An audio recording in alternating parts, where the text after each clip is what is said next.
$3. That's all Evelyn Mercer had when she stood at the San Antonio train station, her stepfather's threats still ringing in her ears. In 48 hours, she was supposed to marry Clayton Burke, a man whose smile never reached his eyes and whose hand had already left bruises on her wrist during their courtship. But tucked inside her worn coat pocket was a crumpled newspaper clipping. Rancher seeks wife. No affection required. Practical arrangement only. The ad promised nothing except escape. And for a woman with nowhere left to run, nothing was exactly enough. Stay with me until the end of this story, hit that like button, and comment what city you're watching from so I can see how far this tale travels. The train to Dust Ridge took 2 days and rattled like a box of rusty nails. Evelyn sat pressed against the window of the cheapest car, watching Texas transform from crowded streets into endless brown plains that seemed to go on forever without changing. The other passengers, mostly men in dusty work clothes and a few families heading west, ignored her completely, which suited her fine. She'd spent the last 3 years learning how to become invisible in her stepfather's house. The skill came naturally now. Her entire life fit into a cracked leather bag at her feet. 2 dresses, a hairbrush with missing bristles. Her mother's locket, the only thing Harold Mercer hadn't managed to sell off during one of his gambling binges. The $3 she'd stolen from his coat pocket while he'd been passed out drunk had already been spent on the train ticket. She had nothing. She was nothing. And maybe that was the point. The newspaper clipping sat folded in her palm, the ink smudged from how many times she'd read it over the past week. Rancher, 34, seeks wife for practical arrangement, remote property, hard work expected, no affection required. Respond to W. Callahan, Dust Ridge, Texas. 17 words that had changed everything. Evelyn hadn't answered the ad expecting romance. She'd answered it the same way a drowning person grabs driftwood, without thinking, without planning, just acting on pure survival instinct. Her response had been equally blunt. I can work, I can cook, I won't complain. When should I arrive? His reply came 4 days later, written in handwriting so cramped it looked angry. June 12th, courthouse at 2. Bring nothing you can't carry. That was it. No questions about her family, her past, her age, no promises about the future. Just a date and a location and an assumption that she'd show up. The scary thing was, she had. Dust Ridge, the conductor shouted, walking through the car. 5 minutes to Dust Ridge. Evelyn's stomach twisted. She gripped the handle of her bag and stood on shaking legs, following 2 ranch hands toward the exit. The train jerked to a stop with a screech of metal that set her teeth on edge. When she stepped onto the platform, the heat hit her like a wall. It was the kind of dry, relentless Texas heat that sucked the moisture right out of your lungs. The sky stretched overhead in a pale, washed-out blue that seemed too big, too empty. Dust Ridge wasn't really a town so much as a collection of buildings that looked embarrassed to exist. A general store, a saloon, a church with peeling paint, and a courthouse that might have been impressive 30 years ago. Maybe a dozen people lived here, maybe fewer. Evelyn stood on the platform with her bag clutched in both hands, squinting against the sunlight. The other passengers scattered quickly, swallowed up by wagons or family members or the town itself. Within minutes, she was alone. No one came to meet her. Panic started crawling up her throat. What if she'd gotten the date wrong? What if Wade Callahan had changed his mind?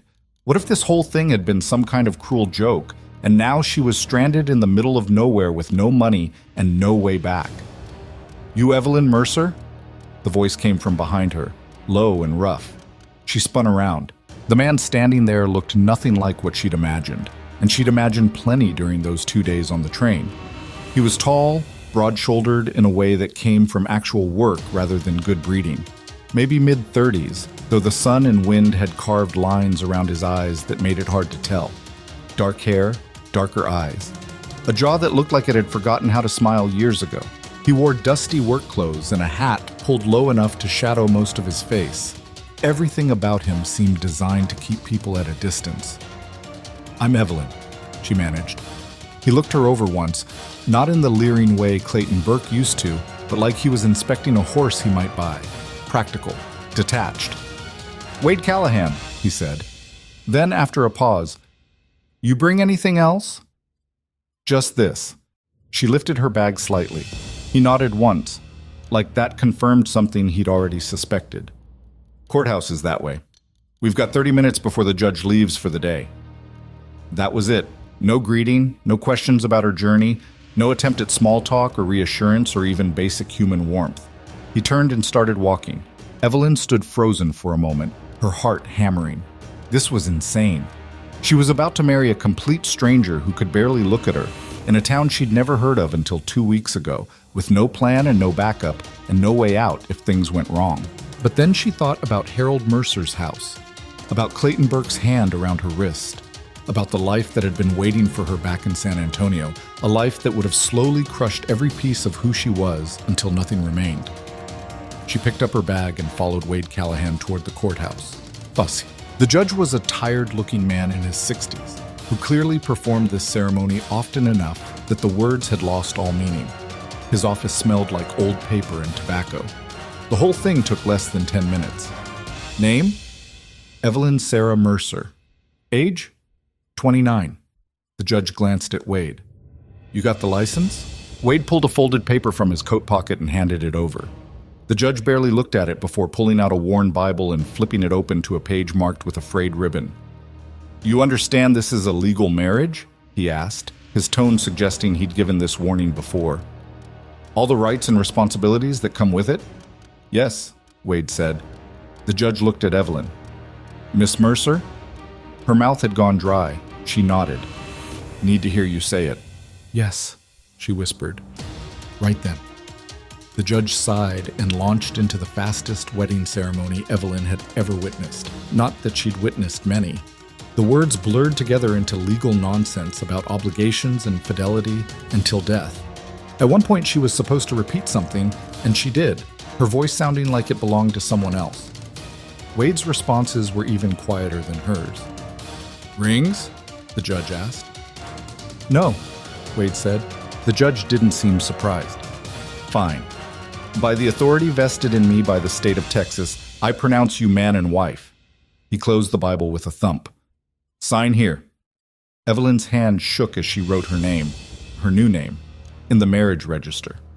Mrs. Evelyn Callahan. The ink looked too permanent, too real. Wade signed next to her, his handwriting the same cramped, angry script from his letter. That's it, the judge said. Congratulations. The word felt wrong, like calling a business transaction a celebration. Wade paid the judge $2, nodded once, and walked out. Evelyn grabbed her bag and hurried after him into the brutal afternoon sun. The wagon waiting outside the courthouse was old but well-maintained. Wade climbed into the driver's seat without offering to help her up. Not out of cruelty, she sensed, but because it simply didn't occur to him. She managed on her own, settling onto the wooden bench beside him while he clicked his tongue at the horses. They lurched into motion.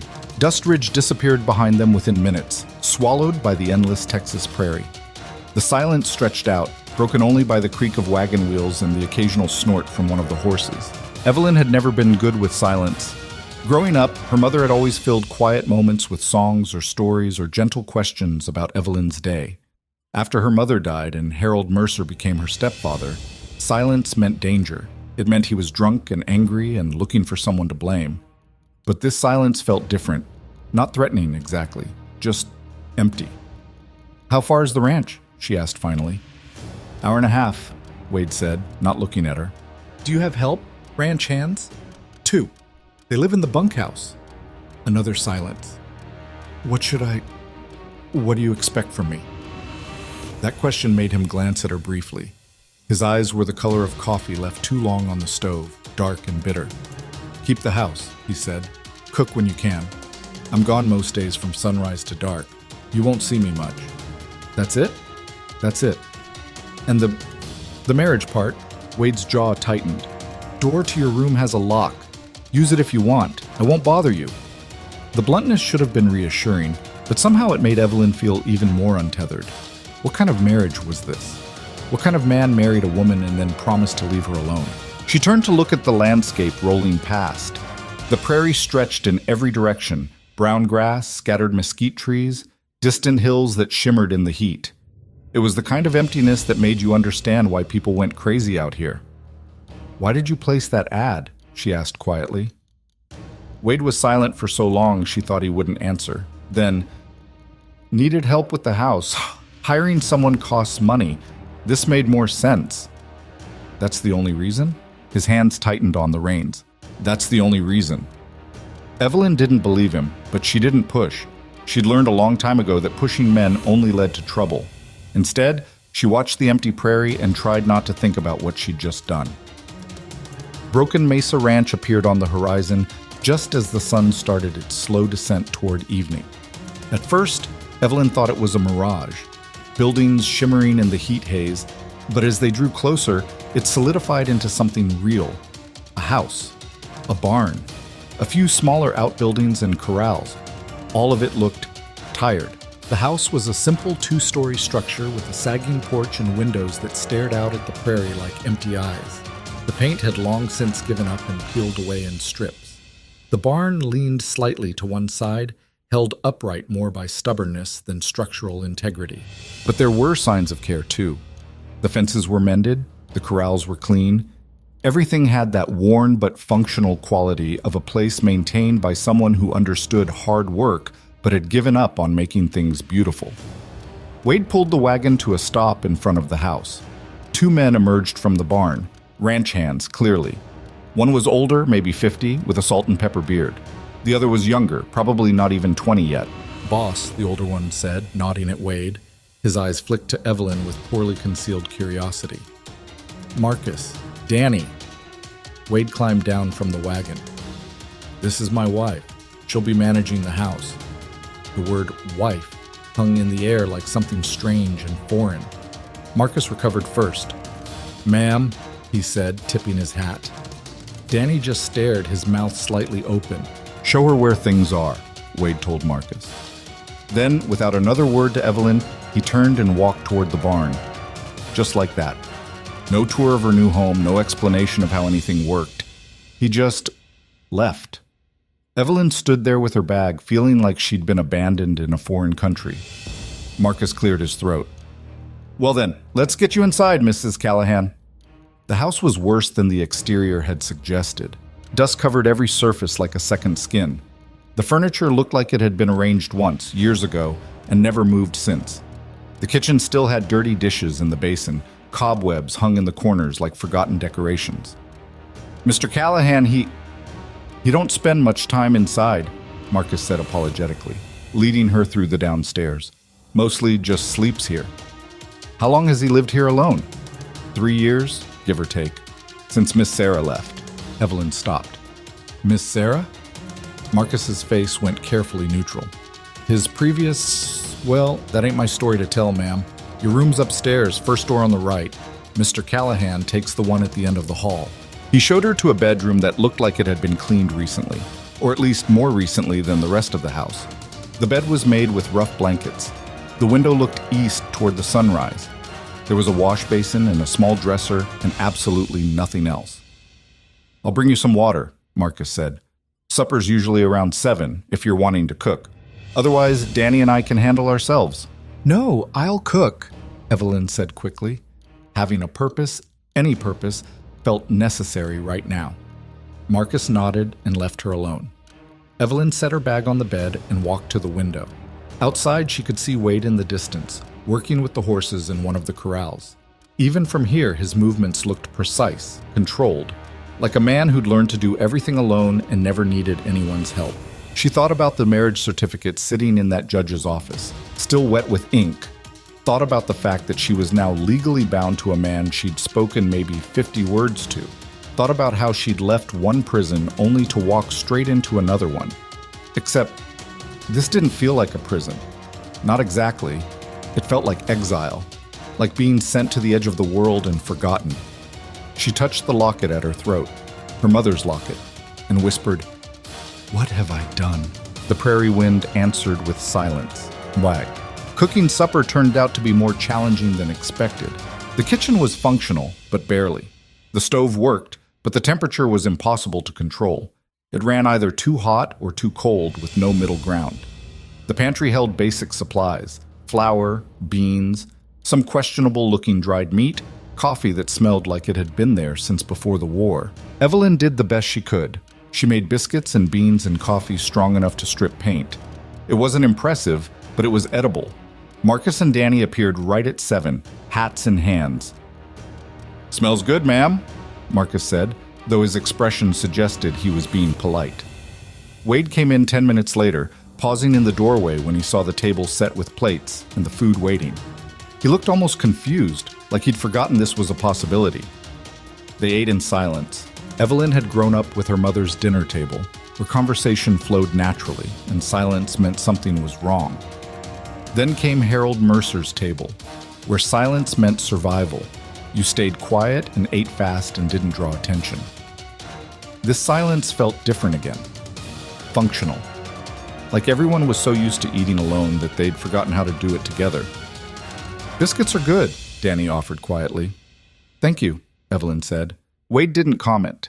He ate methodically, like fueling a machine, and finished before everyone else. He stood, grabbed his hat, and walked toward the door. "Wade," Evelyn said. He stopped, his back to her. "What time should I have breakfast ready?" "Don't worry about it. I'm up before sunrise." "I can wake up early." "Don't," he said. And there was something in his tone that wasn't quite anger, but wasn't kindness either. Just firmness. "I'm used to doing things my own way." Then he was gone, the door closing behind him. Marcus and Danny exchanged glances. "He's always like this?" Evelyn asked. "Pretty much," Marcus admitted. "But don't take it personal, ma'am. Mr. Callahan, he's got his reasons for being the way he is." After the men left, Evelyn cleaned the dishes in the basin, dried them, put them away. The house settled around her with creaks and groans. Outside, the prairie wind picked up, rattling the windows. She climbed the stairs to her room, locked the door like Wade had suggested, and sat on the edge of the bed. This was her life now. This empty house. This silent man. This endless prairie.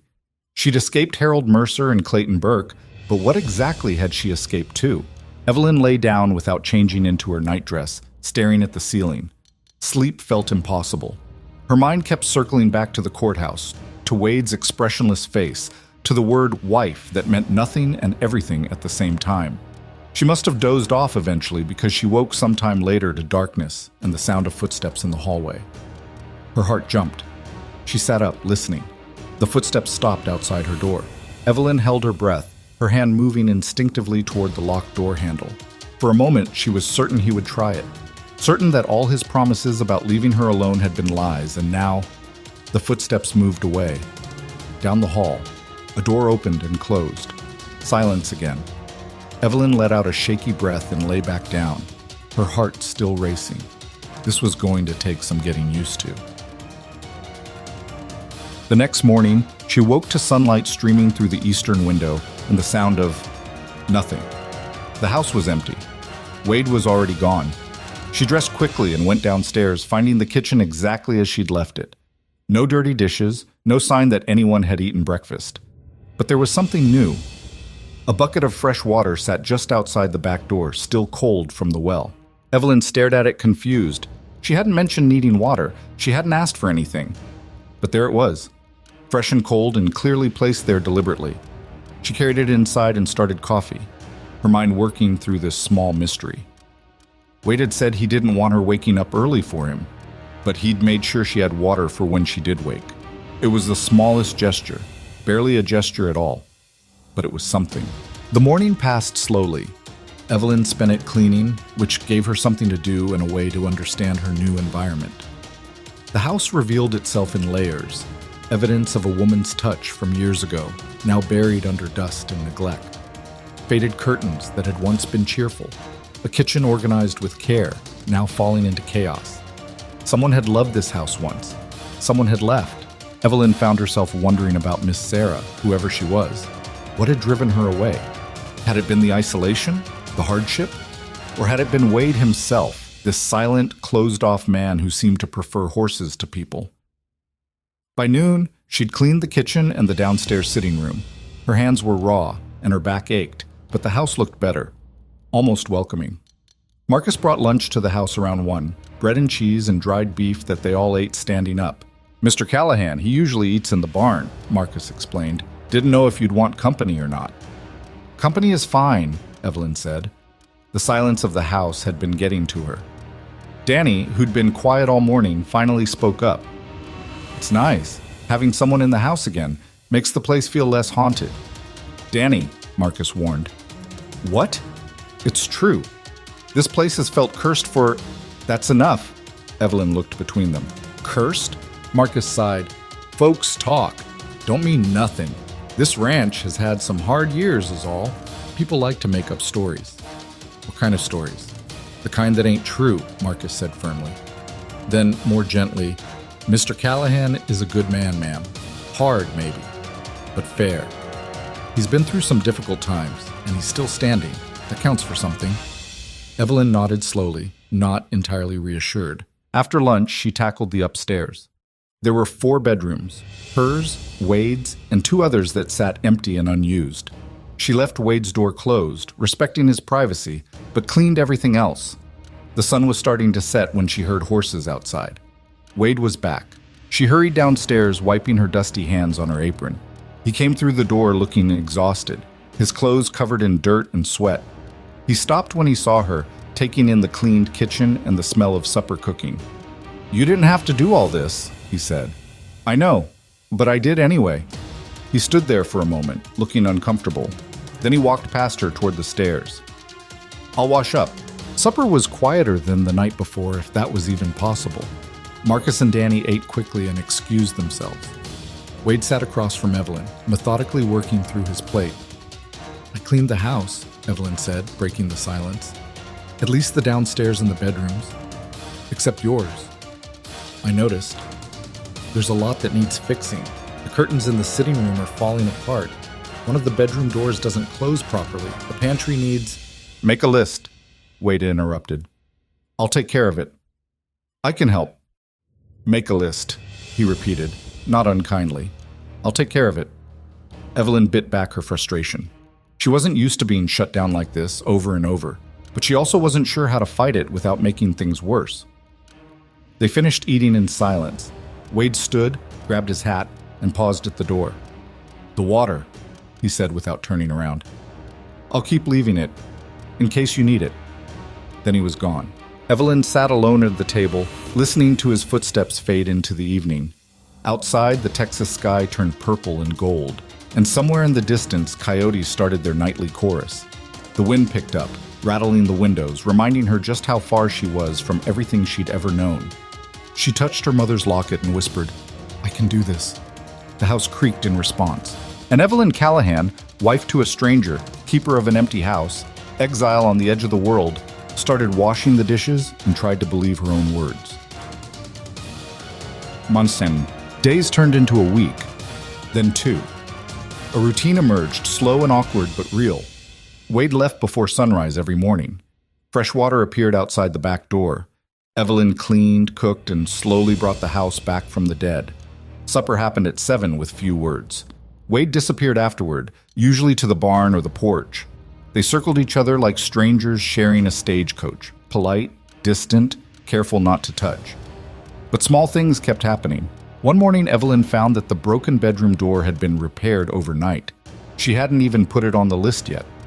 Another day, the sagging porch step was suddenly solid again. Wade never mentioned these fixes, never asked for thanks. He just did them. And every morning, without fail, there was fresh water waiting. Evelyn started to understand that this was how Wade communicated. Not with words, but with actions.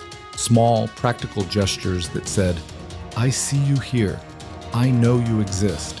It wasn't warmth, it wasn't affection, but it was something.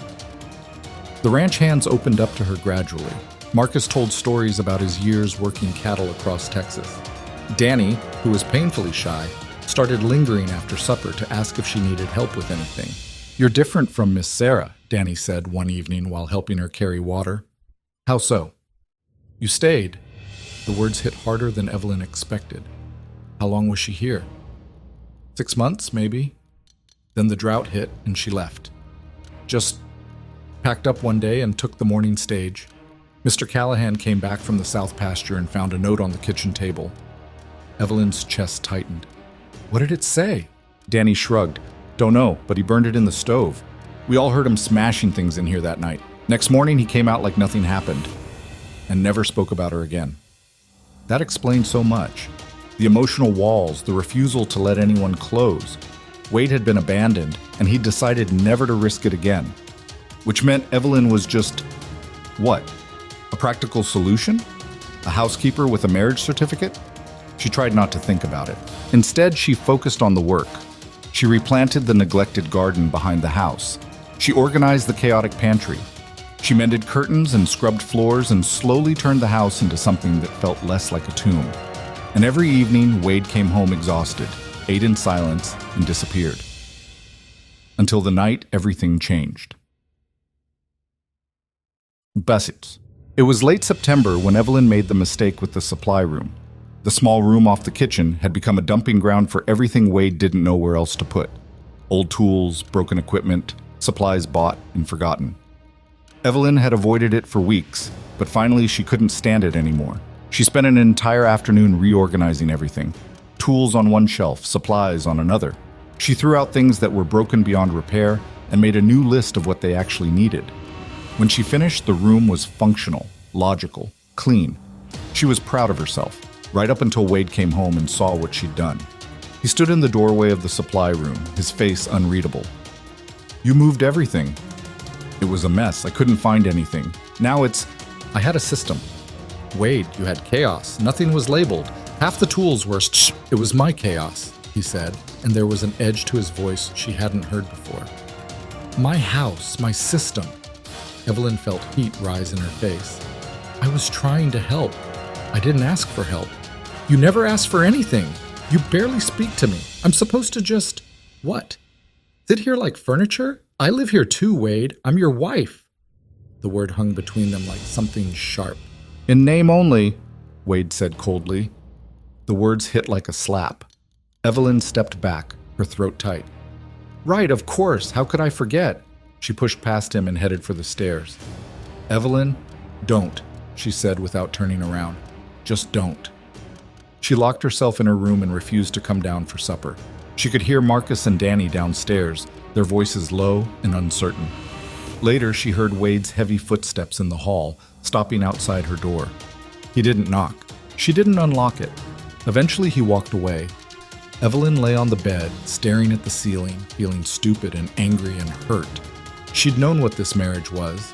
She'd agreed to the terms. But somewhere along the way, between the fresh water and the repaired doors and the quiet care he showed without acknowledging it, she'd started to hope for something more. And hope, as she'd learned long ago, was dangerous. She fell asleep still dressed, her face pressed into the pillow so no one would hear her cry. She woke to darkness and the sound of knocking. Not on her door, somewhere downstairs. Evelyn sat up, confused and disoriented. The knocking came again, urgent, insistent. She heard Wade's door open, his footsteps on the stairs. Voices. Marcus's, agitated and fast. Something was wrong. Evelyn grabbed her shawl and hurried downstairs in time to see Wade pulling on his coat. "What's happening?" she asked. Marcus turned to her, his face tight with worry. "Storm coming in from the north. Bad one. We've got to secure everything before it hits." "How bad?" "Bad enough that we might lose cattle if they scatter. We need every hand we can get." Wade was already heading for the door. "Stay inside," he told Evelyn. "I can help." "Stay inside," he repeated, harder this time. Then he was gone, Marcus and Danny following. Evelyn stood alone in the kitchen, listening to the wind pick up outside. Through the window, she could see dark clouds rolling in, blotting out the stars. The first drops of rain hit the roof. Then the deluge began. The storm came like something alive and angry. Rain slammed against the windows. Wind screamed around the corners of the house. Lightning split the sky, turning everything white for brief, terrible moments. Evelyn paced the kitchen, jumping at every crack of thunder. She could see lights moving in the distance.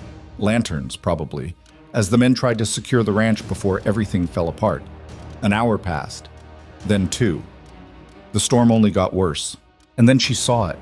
A fence post collapsing in the eastern corral, visible in a flash of lightning. Cattle were going to scatter.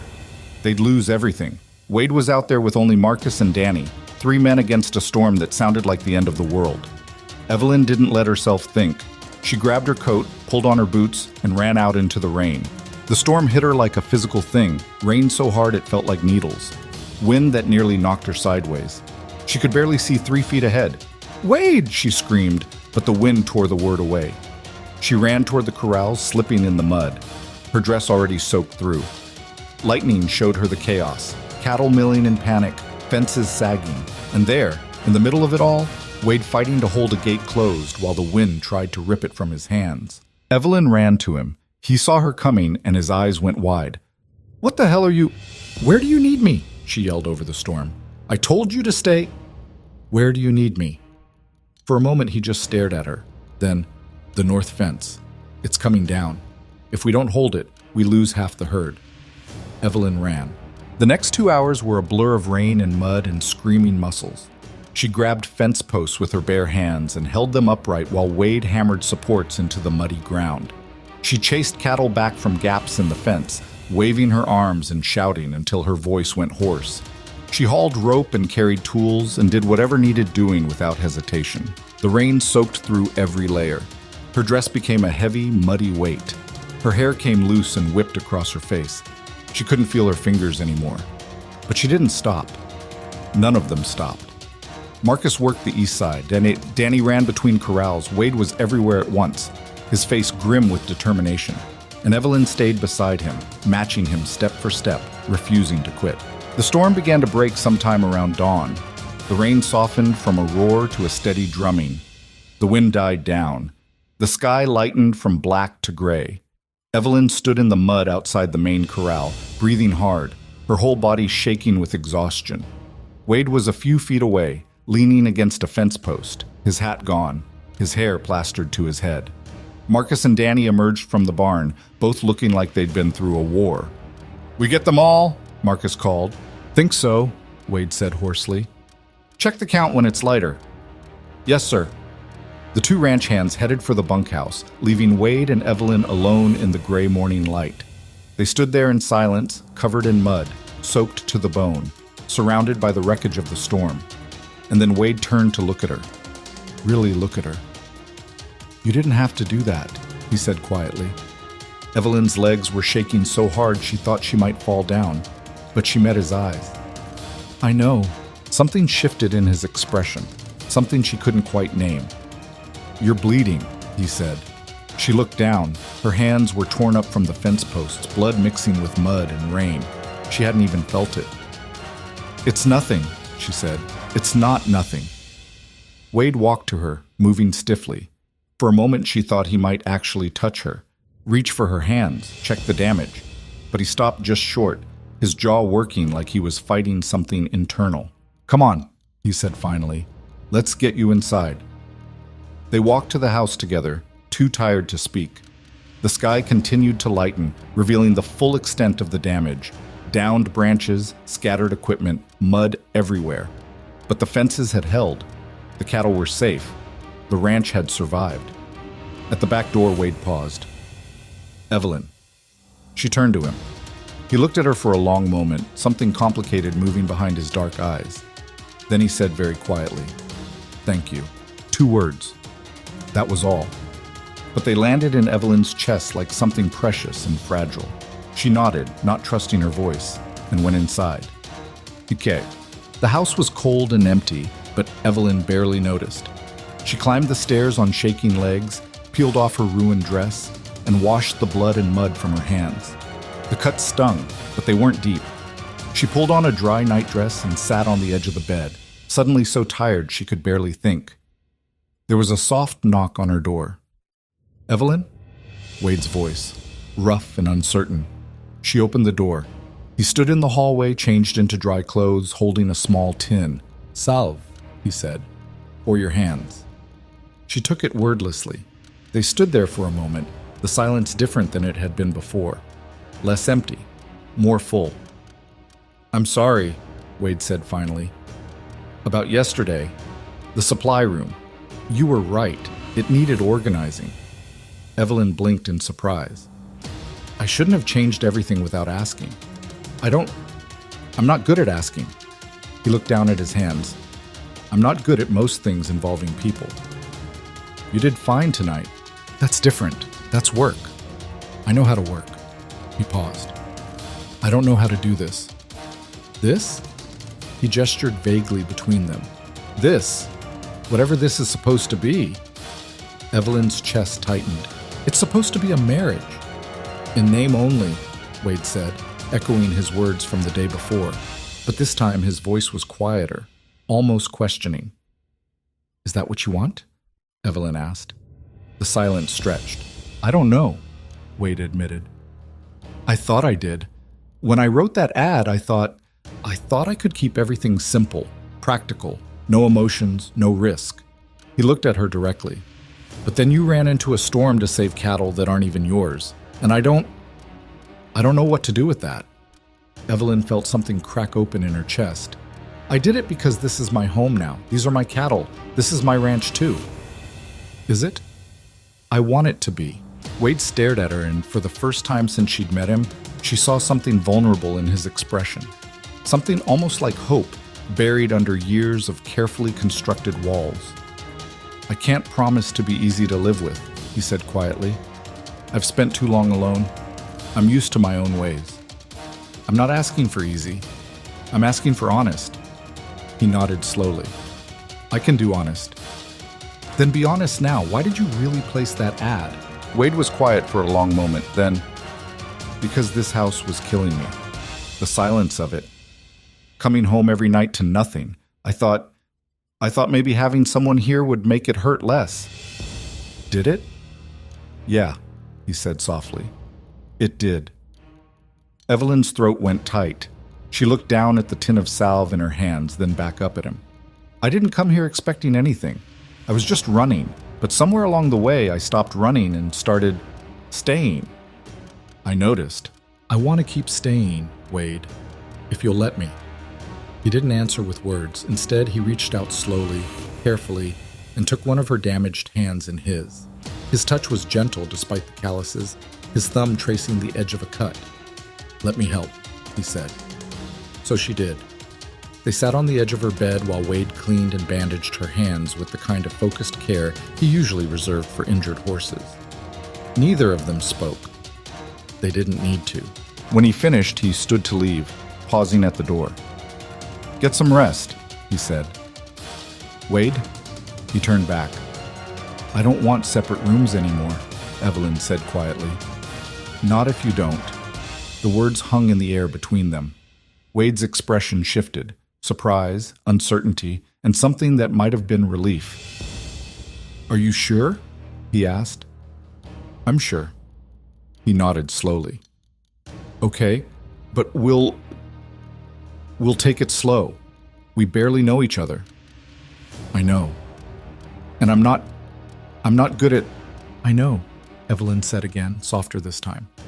We'll figure it out together. Something eased in Wade's face. The beginnings of a smile, rusty from disuse but real. Together, he repeated, like he was testing the word. All right. After he left, Evelyn lay down and closed her eyes. Outside, the rain had stopped completely. The first rays of actual sunlight broke through the clouds, turning the wet prairie gold. And for the first time since arriving in Dust Ridge, Evelyn Callahan fell asleep feeling like she'd finally found solid ground. The morning after the storm, Evelyn woke to sunlight and the smell of coffee. She sat up, disoriented. Her hands ached where the cuts had scabbed over, and every muscle in her body screamed in protest. For a moment, she couldn't remember why she hurt so badly, and then it all came rushing back. The rain, the fences, Wade's careful hands bandaging her wounds, the conversation at her door. I don't want separate rooms anymore. Heat rushed to her face. Had she really said that? Out loud? To a man she'd known for less than a month? She dressed quickly, wincing as her stiff muscles protested, and made her way downstairs. The house was quiet, but not empty quiet. Someone is here quiet. Wade stood at the stove, pouring coffee into 2 cups. He'd clearly been up for hours. His hair was damp from washing, his clothes clean. But there were shadows under his eyes that suggested he hadn't slept much. He turned when he heard her on the stairs. Morning, he said. You made coffee. It seemed fair. You've been doing it for weeks. He held out one of the cups. How are your hands? Sore, but fine. She took the coffee, their fingers brushing briefly. Neither of them pulled away too fast. How's the ranch? Better than it could have been. Lost part of the south fence, but the cattle stayed put. Marcus and Danny are out doing repairs. He paused. I told them to take it slow. Nobody slept much. Including you. Wade shrugged. I'm used to it. They stood in the kitchen drinking coffee, the silence less awkward than it might have been. Evelyn found herself studying him in the morning light, the lines around his eyes, the set of his shoulders, the way he held himself like a man expecting bad news. About last night, she started. You don't have to... I meant what I said. Wade looked at her directly. So did I. About taking it slow. How slow? The question seemed to catch him off guard. I don't know. I've never... This isn't something I've done before. Been married? Been married and actually wanted to make it work. He set his cup down carefully. With Sarah, it was different. We knew each other before. Her father owned the neighboring ranch. Everyone assumed we'd marry eventually, so we did. But we didn't really know each other, not the important parts. Evelyn leaned against the counter. What happened during the drought? Wade's jaw tightened. Everything died. Cattle, crops, hope. I was out in the field 16 hours a day trying to save something, anything. When I'd come home, she'd be sitting in the parlor with her bags packed, talking about going back to San Antonio where things were civilized. He stared into his coffee. One day I came back and she was gone. Left a note saying she'd tried, but she couldn't watch everything fall apart. That must have been hard. The ranch surviving without her was harder, because it meant I didn't actually need her. She knew it. I knew it. He looked up. I told myself I'd never make that mistake again. Never let someone in who'd just leave when things got difficult. But you placed the ad anyway. Yeah, I did. His voice was quiet. I guess I'm a hypocrite. Or maybe you're just lonely, Evelyn said gently. Wade didn't deny it. He just stood there, holding his empty coffee cup like he didn't know what to do with his hands. I should get to work, he said finally. Wade. He stopped. Thank you for the coffee. Something eased in his expression. You're welcome. After he left, Evelyn stood in the kitchen and tried to make sense of what was happening. This wasn't the arrangement she'd signed up for. This was something messier, more complicated, more real. And that terrified her almost as much as it didn't. The rest of that day passed in a haze of exhaustion and small repairs. Evelyn's body felt like it had been trampled by horses, but she pushed through anyway. She couldn't just sit around while everyone else worked. That wasn't who she was. She spent the afternoon in the garden behind the house, salvaging what the storm hadn't destroyed. The tomato plants were a loss, beaten into the mud, but the herbs had survived, and some of the hardier vegetables. She worked carefully, her bandaged hands clumsy but functional. Marcus found her there around 3, carrying a basket. Mrs. Callahan, you should be resting. I've been resting my whole life. It didn't get me anywhere. He chuckled at that and set the basket down. Fair enough. Brought you some eggs from the hen house. Figured you might want them for supper. Thank you. Evelyn sat back on her heels, wiping sweat from her forehead. Marcus, can I ask you something? Yes, ma'am. What was Wade like before Sarah left? Marcus was quiet for a moment, considering. Different. Not happy exactly, but less shut down. He'd joke with the hands sometimes. Play cards on Saturday nights. After she left, it was like someone blew out a light inside him. He looked toward the barn where Wade was working. Last few weeks, though, I've seen glimpses of the old Wade. Little things, like maybe that light's trying to come back on. Evelyn's chest tightened. No pressure then. I'm not saying it's your responsibility to fix him, ma'am. Lord knows a person can only fix themselves.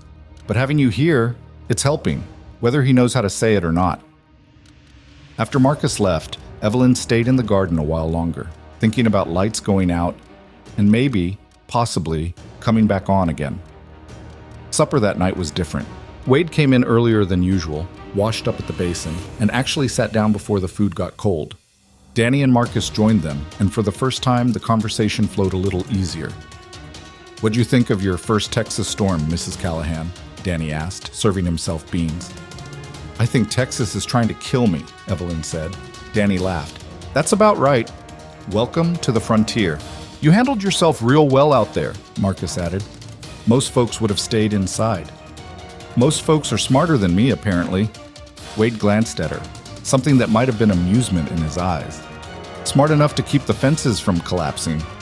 It was the closest thing to a compliment she'd heard from him in company, and it made her pulse quicken stupidly. After the ranch hands left, Wade helped her clear the table. Actually helped, carrying dishes, wiping down surfaces. It was such a small thing, but it felt monumental. "You don't have to do this," Evelyn said. "I know, but you cooked. Seems fair." They worked in silence for a few minutes. Then Wade said, "I've been thinking about what you said, about not wanting separate rooms." Evelyn's hand stilled in the wash basin. And I think maybe we should have supper together. Just us. Once a week. No ranch hands, no work talk. Just talking. Like a normal married couple. Something like that. He looked uncomfortable, like he was navigating foreign territory. Friday nights, maybe, if that works for you. Evelyn felt a smile tugging at her mouth. Friday nights work fine. Good. Okay. Wade nodded, looking relieved that she'd agreed. Then he grabbed his hat and headed for the door, pausing on the threshold. "Sleep well, Evelyn." "You too." After he left, Evelyn finished the dishes with a strange lightness in her chest. Friday night supper. It wasn't much, but it was a start. The week that followed established a new rhythm. Wade still left before sunrise, but now he'd linger an extra minute or two in the kitchen, drinking coffee while Evelyn started breakfast. They didn't talk much. Wade wasn't built for morning conversation, but the silence felt companionable instead of empty. During the days, Evelyn continued her campaign to resurrect the house. She tackled the upstairs hallway, scrubbing years of dust from the windows until actual sunlight poured through. She reorganized the linen closet, mended curtains, and discovered a broken rocking chair in one of the empty bedrooms that she thought might be salvageable. One afternoon, she found a box of books tucked away in a corner, dusty novels and poetry collections that must have belonged to Sarah. Evelyn almost put them back, not wanting to intrude on old ghosts. But then she thought about how empty the evenings were, how much she missed reading, and she kept them. That night, she was sitting on the porch with one of the books when Wade came back from checking the north pasture. He stopped when he saw her, surprise flickering across his face. "Didn't know you read," he said. "There's a lot you don't know about me yet." He settled onto the porch step a few feet away. "What are you reading?" Evelyn showed him the cover. Poetry. Whitman. Wade's expression shifted, something complicated moving behind his eyes. "Sarah's book. I can put it back if—" "No, keep it." He looked out at the darkening prairie. She hated poetry, actually. Only bought those books because she thought they made her look cultured. Never read a single one. "That's sad." "Yeah, it is." He was quiet for a moment. "You like poetry?" "My mother used to read it to me before she died." Wade glanced at her. "How old were you?" 16. "Pneumonia. She was gone in 3 days." Evelyn traced the edge of the book. "My stepfather married her for her money. After she died, he kept me around because I could cook and clean for free. Then when I turned 28, he decided I was more valuable as a bargaining chip. The man he wanted you to marry, Clayton Burke, cattle broker from a wealthy family. He'd get a young wife, my stepfather would get business connections. Everyone wins except me." Wade's hands tightened into fists. "He ever hurt you?"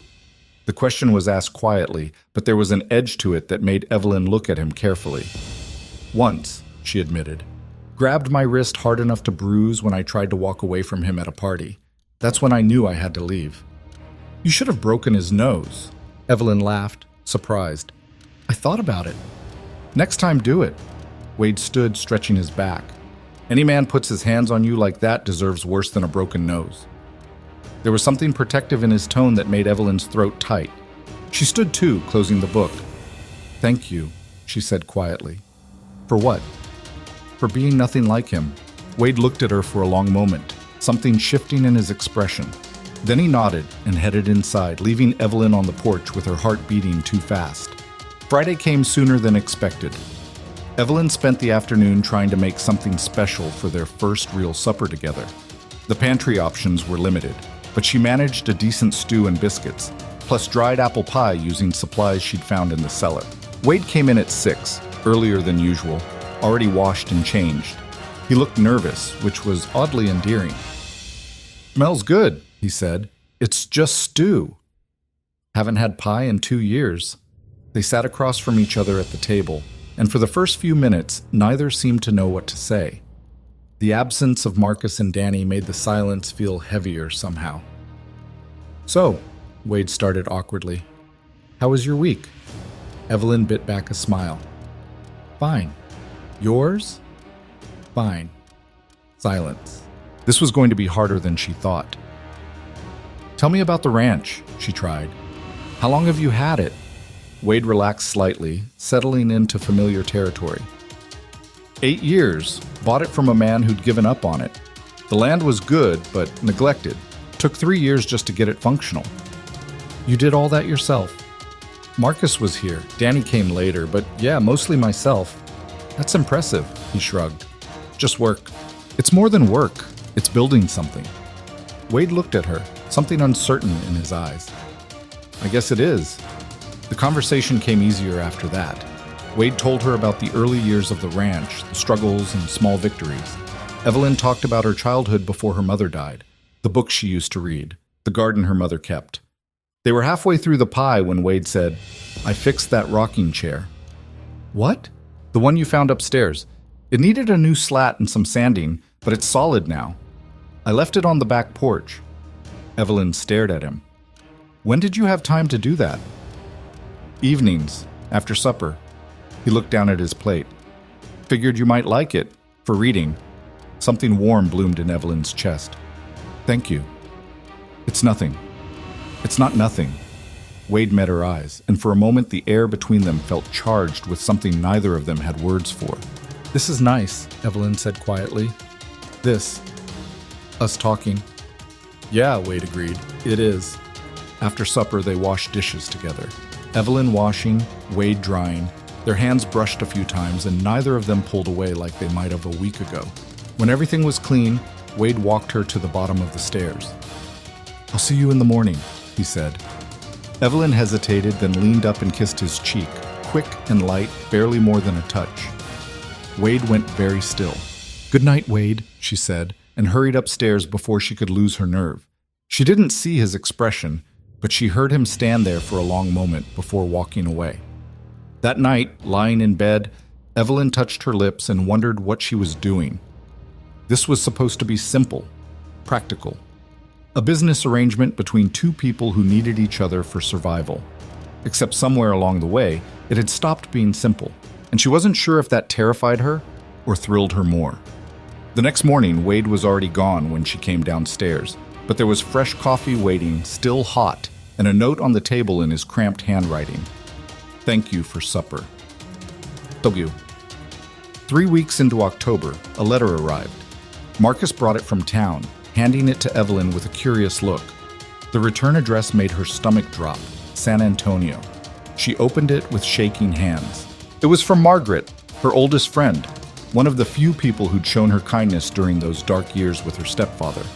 The letter was full of San Antonio gossip, news about people Evelyn barely remembered. And then, buried in the third paragraph, "I thought you should know, Thomas Brennan married Elizabeth Crawford last month. Big ceremony at her father's estate. Half the city was there. I know you cared for him once, and I wanted you to hear it from me rather than through rumors." Evelyn read the words 3 times, each reading making them more real.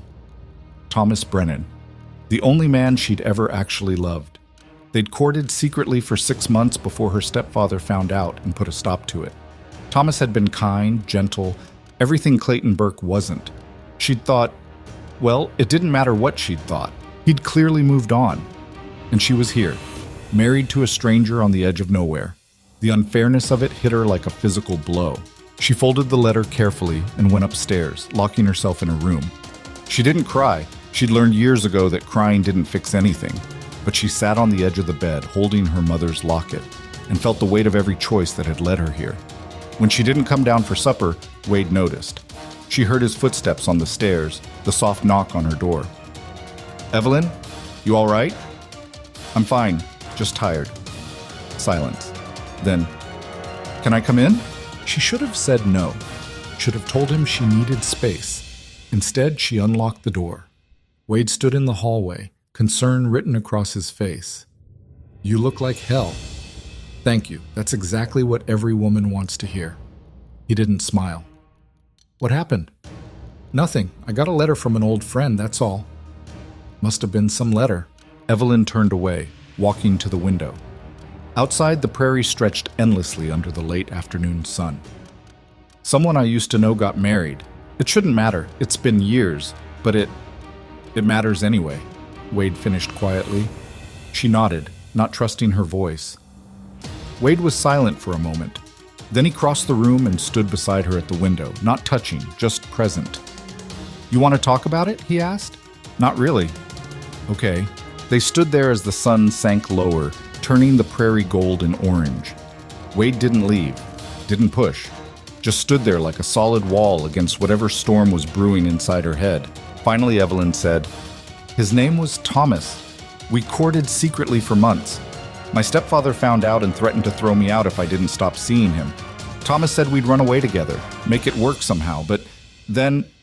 She swallowed hard. "Then his family offered him a position in their business, and suddenly running away seemed less appealing. He stopped coming around, stopped writing. I waited like an idiot for 6 months before I finally accepted he wasn't coming back." "He's the idiot," Wade said flatly. "Not you. You don't know that. Maybe I wasn't worth the trouble." Wade turned to look at her directly. "Anyone who thinks that is a damn fool." The conviction in his voice surprised her.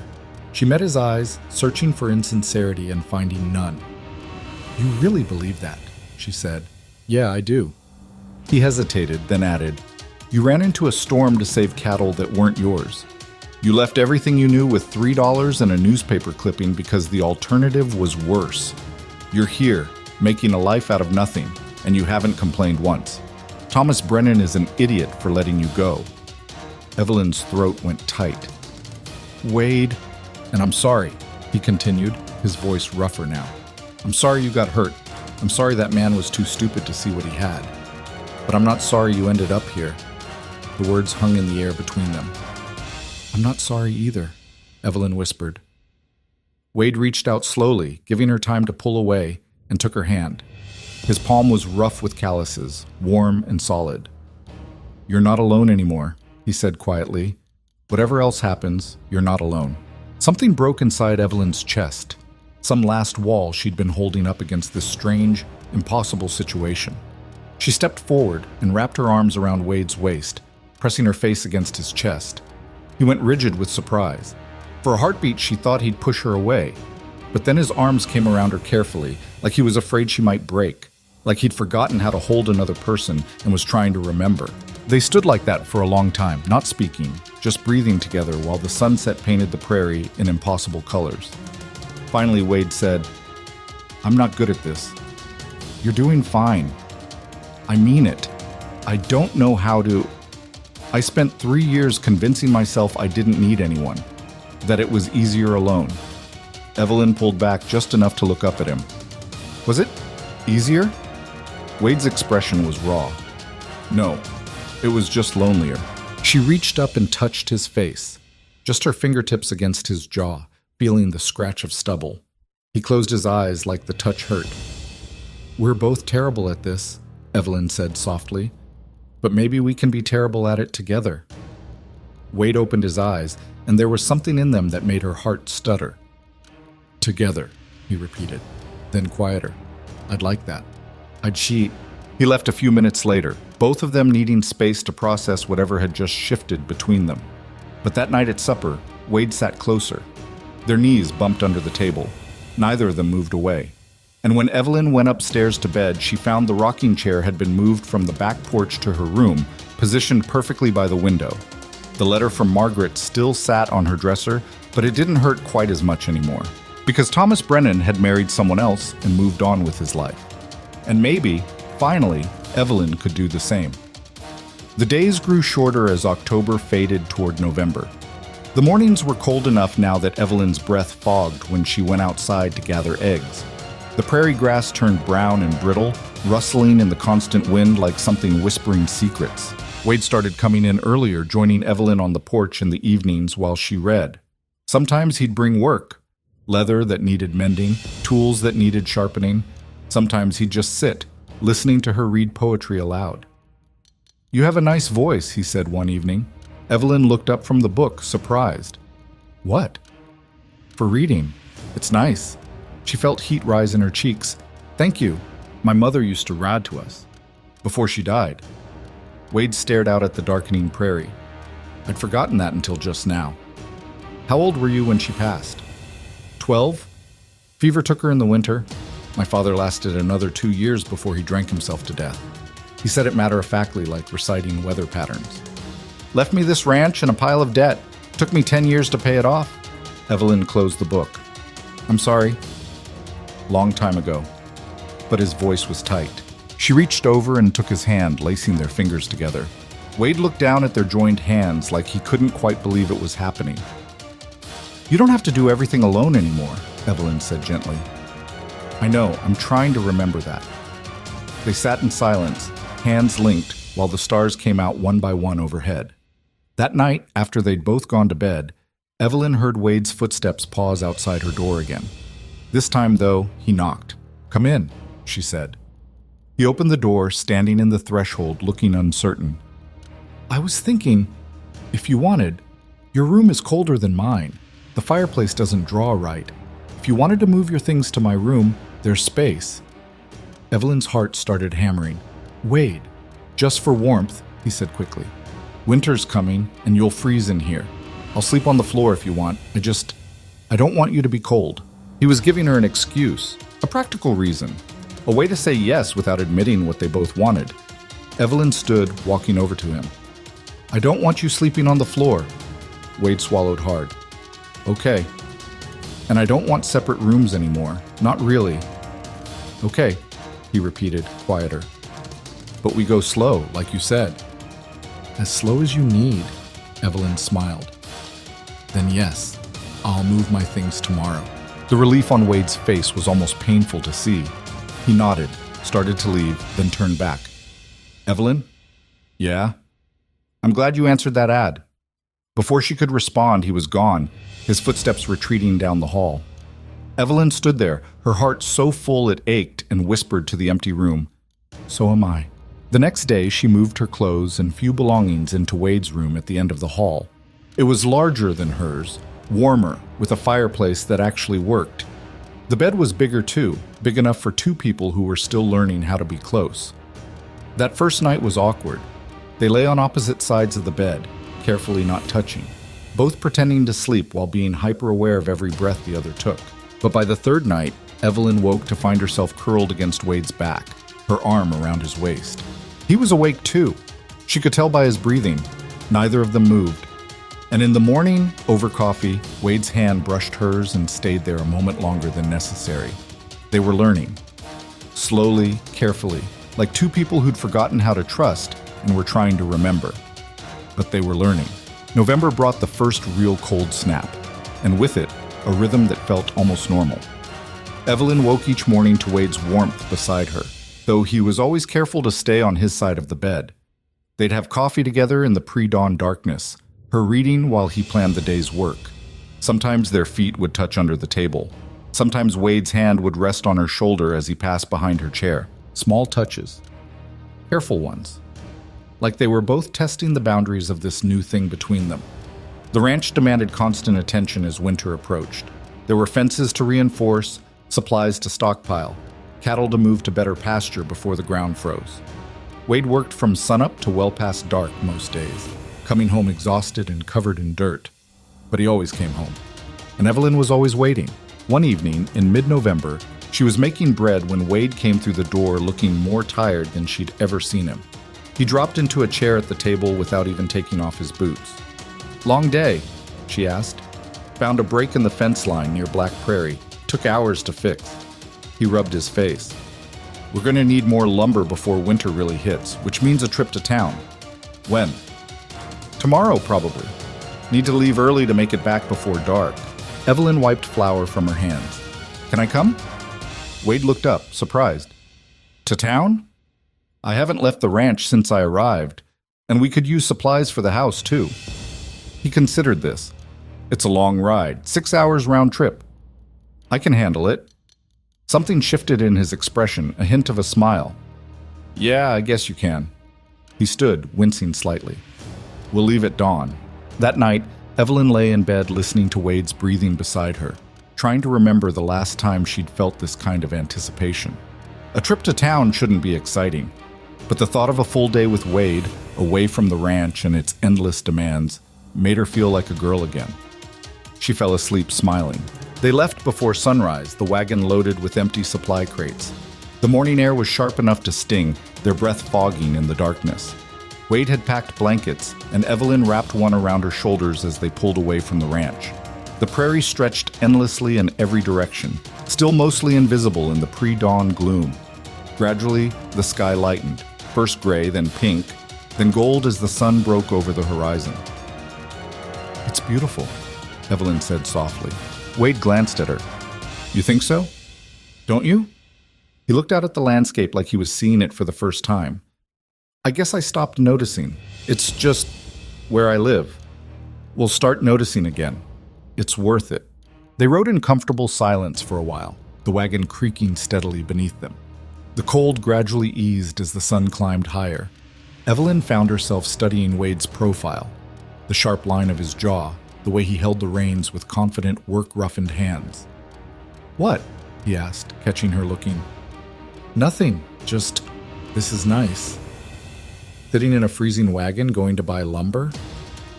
Being with you, she corrected, away from everything else. Wade's hands tightened on the reins. Yeah, he said quietly. It is. They reached Dust Ridge around 9. The town looked exactly as Evelyn remembered, a handful of buildings clinging to existence in the middle of nowhere. But this time, walking down the main street with Wade beside her, it felt less hostile, almost welcoming. Wade handled the lumber order at the general store while Evelyn browsed the limited supplies. She picked out fabric for new curtains, thread, some coffee that didn't taste like dirt.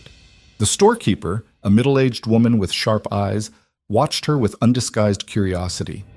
You're Callahan's wife, she said. Not a question. I am.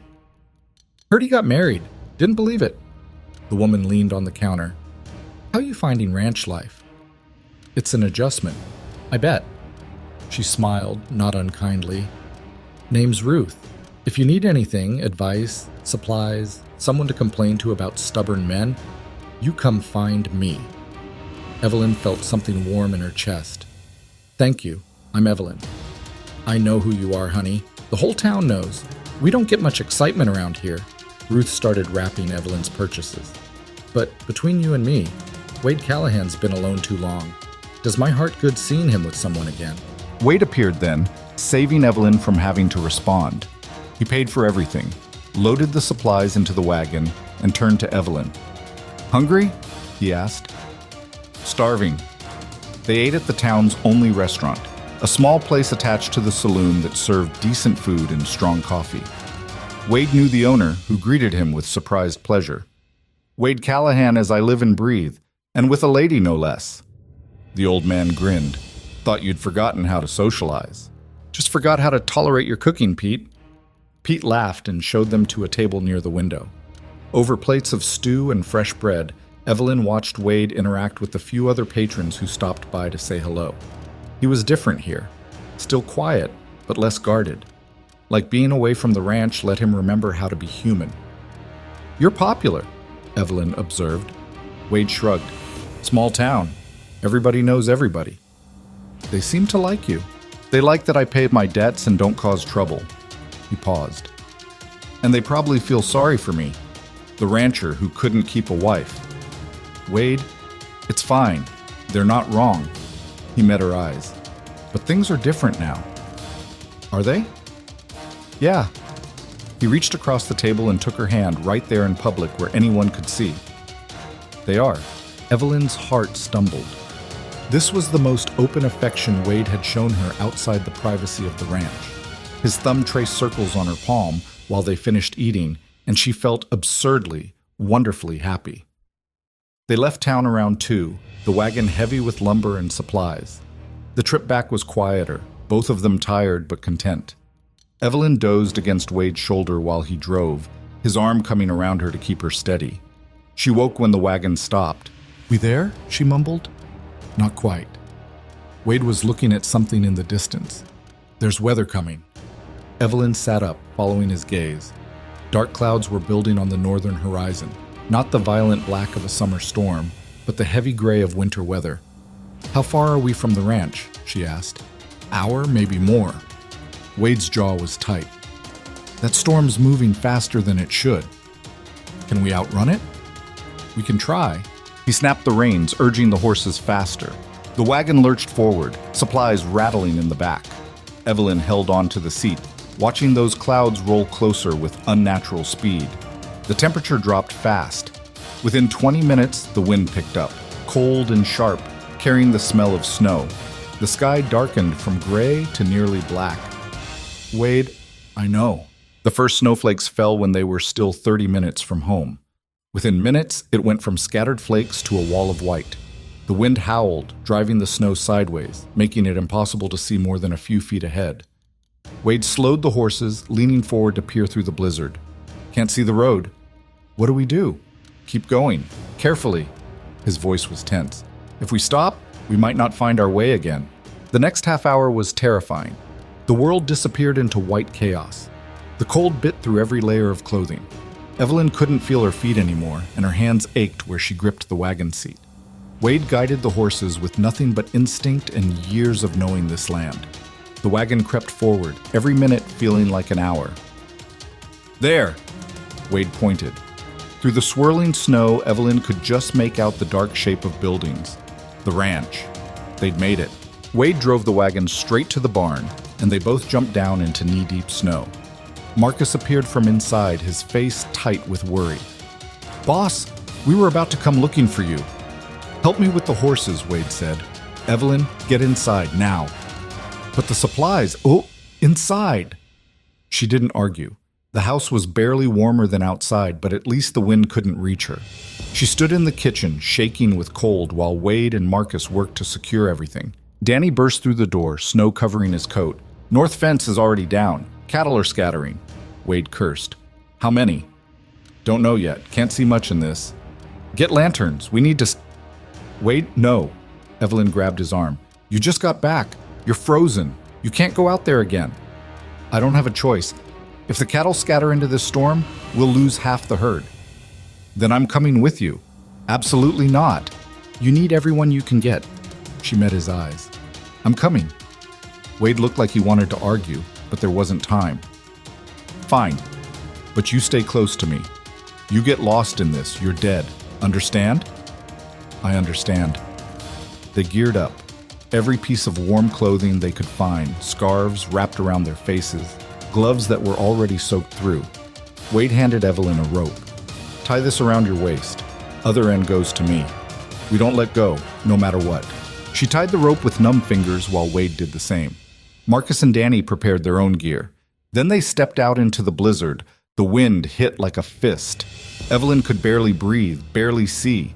Wade grabbed her hand and pulled her forward, fighting through drifts that were already waist-high in places.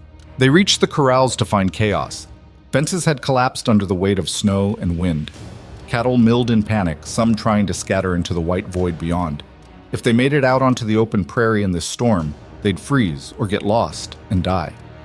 "We need to turn them back," Wade shouted over the wind.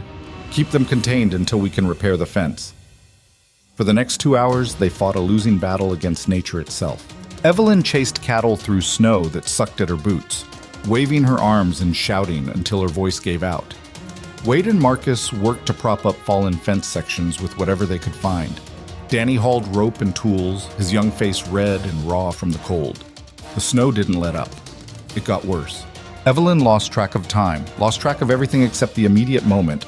Get the cow back in the corral, hold this fence post, don't let go of the rope, don't stop moving because stopping meant freezing.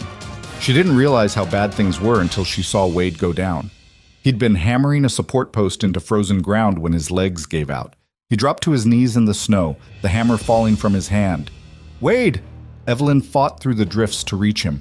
"Wade, get up!" "I'm fine." But his voice was slurred, his movement sluggish. He wasn't fine.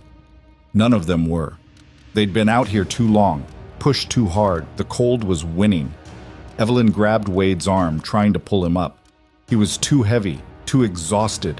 "Marcus! Danny! Help!" The two ranch hands appeared through the snow.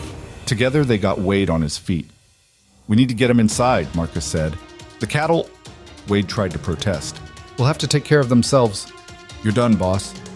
They half-carried, half-dragged Wade toward the house. Evelyn stumbled alongside, her own legs barely working. The rope between her and Wade pulled taut, the only thing keeping them connected in the whiteout. They made it to the porch and fell through the door in a tangle of frozen limbs and snow. Marcus kicked it shut behind them, cutting off the howling wind. For a moment, they all just lay there on the floor, too cold and exhausted to move. Then Evelyn forced herself up. "We need fire and dry clothes. Wade first."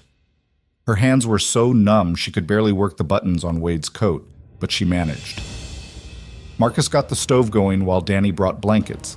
Between them, they stripped Wade of his frozen clothes and wrapped him in every blanket they could find. His skin was gray-white, his lips blue. He was shaking so hard his teeth chattered. "Stay with me," Evelyn said, rubbing his hands between hers. "Come on, Wade, stay with me." His eyes focused on her slowly.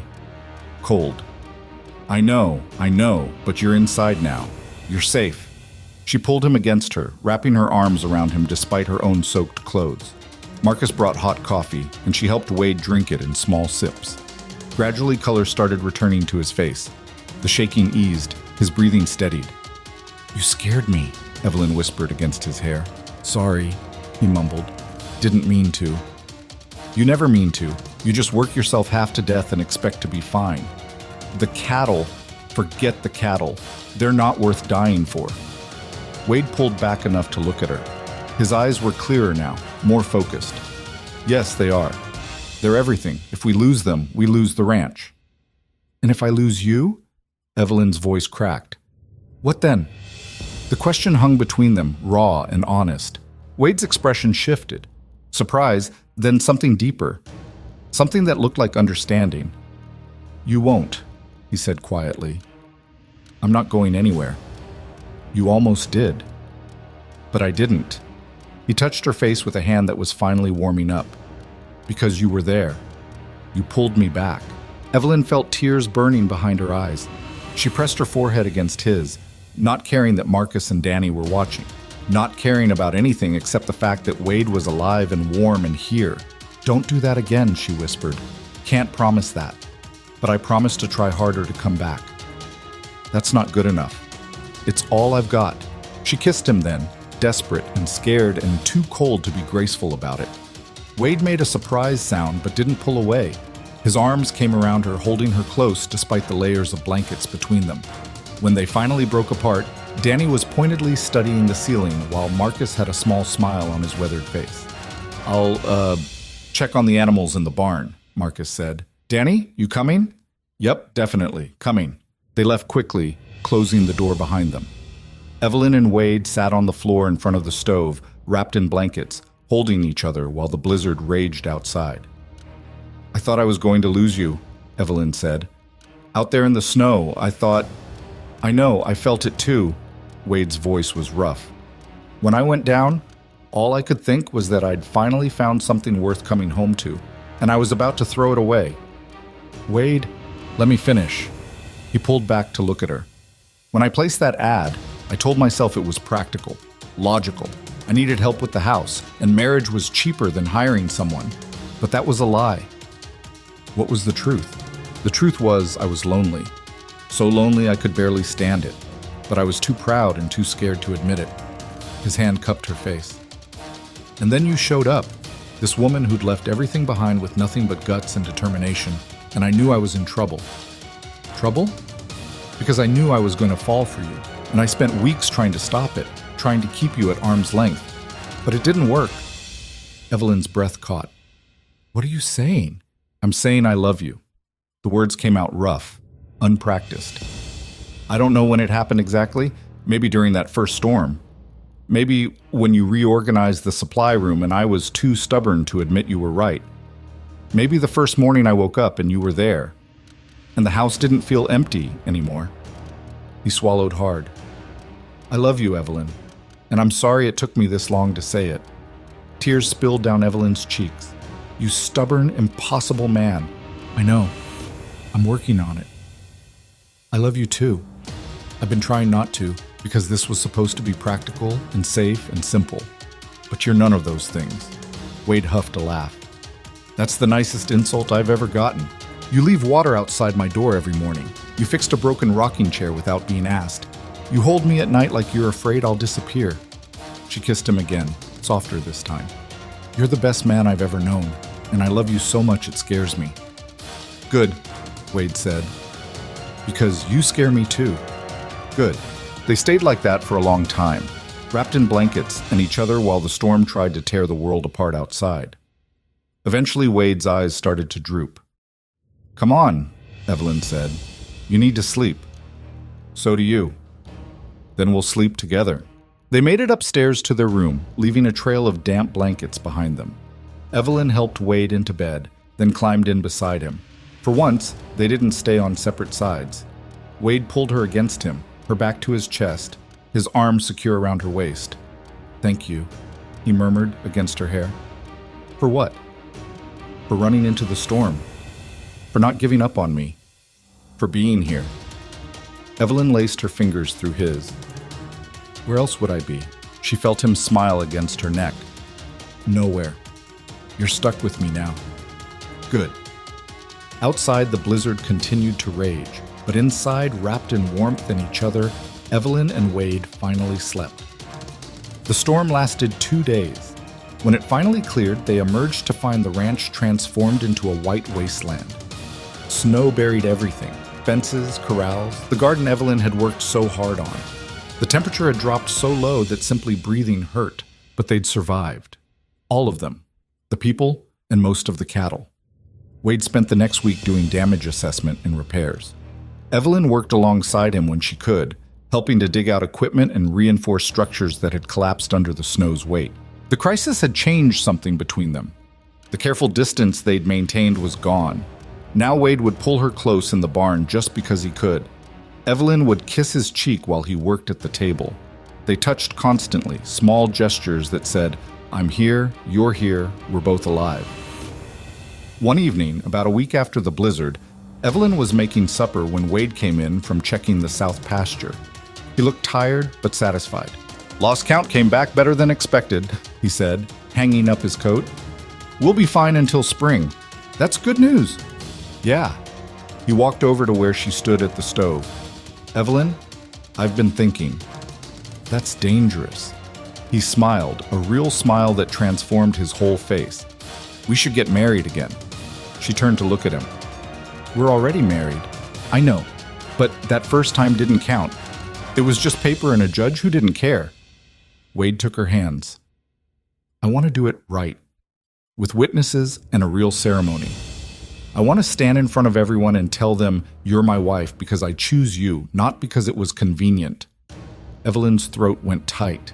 Wade, I'm not asking you to marry me again. I'm asking if you'll let me marry you the way you deserve, the way we both deserve. She kissed him instead of answering, which Wade seemed to take as a yes. They planned it for the following Saturday. Nothing fancy, just a small ceremony in the Dust Ridge Church, with the ranch hands and whoever from town wanted to attend. Evelyn sewed a new dress from fabric Ruth helped her pick out. Wade bought new boots and had his only good shirt cleaned. The morning of the ceremony, Evelyn stood in front of the mirror in their room, adjusting her dress for the 10th time. Her reflection looked different than it had 3 months ago. Less haunted, more alive.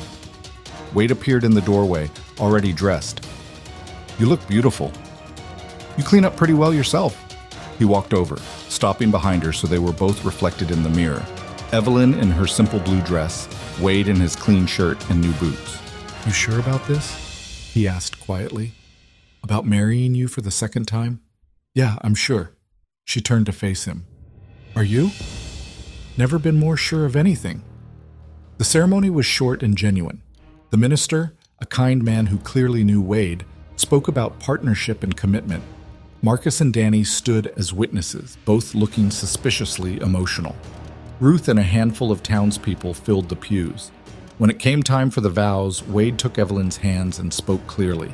I promise to come home to you every night, to trust you with my fears and my failures, to work alongside you, not ahead of you, To love you even when I'm terrible at showing it." He paused. "You saved my life, Evelyn. Not just during the storm, but before that. You made me want to live again instead of just surviving. I promised to spend the rest of my life proving I was worth saving." Evelyn was crying before he finished. When it was her turn, she had to clear her throat twice before she could speak. "I promised to stand beside you in every storm, to see the man you are, not the walls you put up, to make this house a home, and to fill it with enough warmth that you never feel alone again." Her voice shook. "You gave me a place to belong when I had nothing. I promise to belong to you for as long as you'll have me." "Forever then," Wade said softly. "Forever." The minister pronounced them married. Again. And this time when Wade kissed her, it felt like a beginning instead of a transaction. The whole town came back to the ranch for a celebration. Ruth brought food, someone produced a fiddle, the house filled with music and laughter and life, exactly what it had been missing for so long. Late in the evening, Evelyn found herself on the porch, watching the sunset paint the snow-covered prairie in shades of gold and pink. Wade came out and wrapped a blanket around her shoulders. "Cold?" he asked. "A little, but it's worth it for the view." They stood together, his arms around her waist, her back against his chest. "Thank you," Wade said quietly. "For what?" "For answering that ad, for getting on that train with $3 and a prayer, for being brave enough to take a chance on a stranger." He kissed her temple. "For loving me even when I made it hard." Evelyn turned in his arms to face him. "Thank you for being worth it." Wade smiled, that rare, genuine smile that still caught her by surprise every time. "We're going to be okay, aren't we?" "Better than okay." She kissed him softly. "We're going to be happy." Inside the house, someone started playing a slow song on the fiddle. Wade held out his hand. "Dance with me, Mrs. Callahan?" "I thought you didn't dance." "I don't. But for you, I'll try." They danced on the porch in the fading light, two people who'd found each other in the most unlikely way and built something real from nothing but stubbornness and hope. The prairie wind blew cold around them, but neither felt it. They had each other now, and that was enough to weather any storm. Winter settled over Broken Mesa Ranch like something permanent, transforming the world into endless white broken only by the dark shapes of buildings and the skeletal branches of mesquite trees. The days were short and brutal, the nights longer and colder. But inside the ranch house, something had shifted in a way that made the cold feel distant and manageable. Evelyn woke most mornings to find Wade already up, the stove burning warm, coffee ready. He'd stopped trying to do everything alone. Now he'd wait for her, and they'd share that quiet time before the day demanded anything from them. Her reading snippets from whatever book she'd found, him planning the work ahead with occasional comments that turned into actual conversations. One morning in late December, Evelyn was kneading bread dough when Wade came in from checking the barn, snow dusting his shoulders. "Marcus says we're running low on hay," he said, shaking off his coat. "We'll need to make a run to the Patterson place before the year's out." "How far is that?" 2 days if the weather holds. 3 if it doesn't." Wade poured himself coffee. "I was thinking I'd take Danny with me." Evelyn looked up from the dough. "When?" "Day after tomorrow, probably." "That's almost a week you'd be gone." Wade paused, cup halfway to his mouth. "Yeah, does that bother you?" "Of course it bothers me. I'll miss you." Something softened in Wade's expression. Even after everything, he still seemed surprised when she said things like that. Simple truths about caring for him. "I'll miss you too," he said quietly. Then after a moment, "You could come with us." "On a 2-day cattle buying trip in the middle of winter? I know it sounds miserable, but it'd be better than being here alone." Evelyn smiled, warmth spreading through her chest. 3 months ago, Wade wouldn't have offered. He'd have just left and expected her to manage on her own. Now he was asking her to come along on a freezing supply run because he didn't want to be apart. "I'll stay," she said. "Someone needs to keep the house from freezing, and Marcus will be here. But you better come back when you say you will. Promise." Wade walked over and kissed her forehead, a gesture that had become natural between them. "Make a list of anything you need from Patterson's place. They've got a bigger general store than Dust Ridge." They left 2 days later, just as the sun was rising. Evelyn stood on the porch, wrapped in a shawl, watching the wagon disappear into the white landscape. The emptiness hit her immediately. Not the same hollow loneliness she'd felt in her stepfather's house, but the specific ache of missing someone you love. Marcus appeared beside her, his breath fogging in the cold air. "He'll be fine, ma'am. Wade knows those roads better than anyone." "I know. Doesn't make it easier." "No, I don't suppose it does." Marcus smiled. "But it's good, what you two have.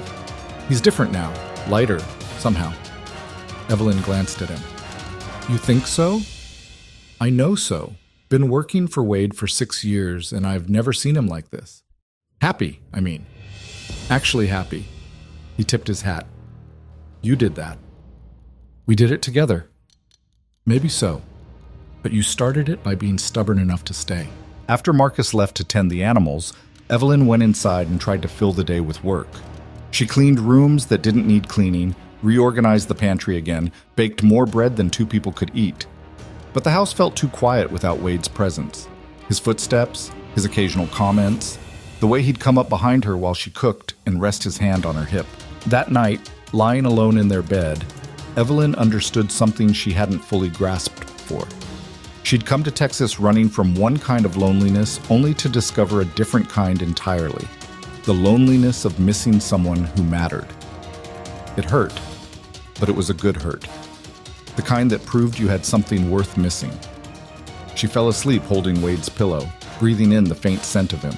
The second day was harder. The temperature dropped even further, and the wind picked up, rattling the windows like something trying to get in. Evelyn spent most of the day near the stove, mending clothes and trying not to imagine all the things that could go wrong on a winter cattle run. Marcus came by at supper time, stamping snow off his boots. "Brought you some company," he said. "Figured you might be getting lonely." He'd made a pot of stew in the bunkhouse and brought half of it over. They ate together at the kitchen table, Marcus telling stories about his years working ranches across Texas. Evelyn was grateful for the distraction, for the reminder that she wasn't completely alone. "You worried about him?" Marcus asked eventually. "Yes. Is that foolish?" "No, ma'am. That's love." He smiled.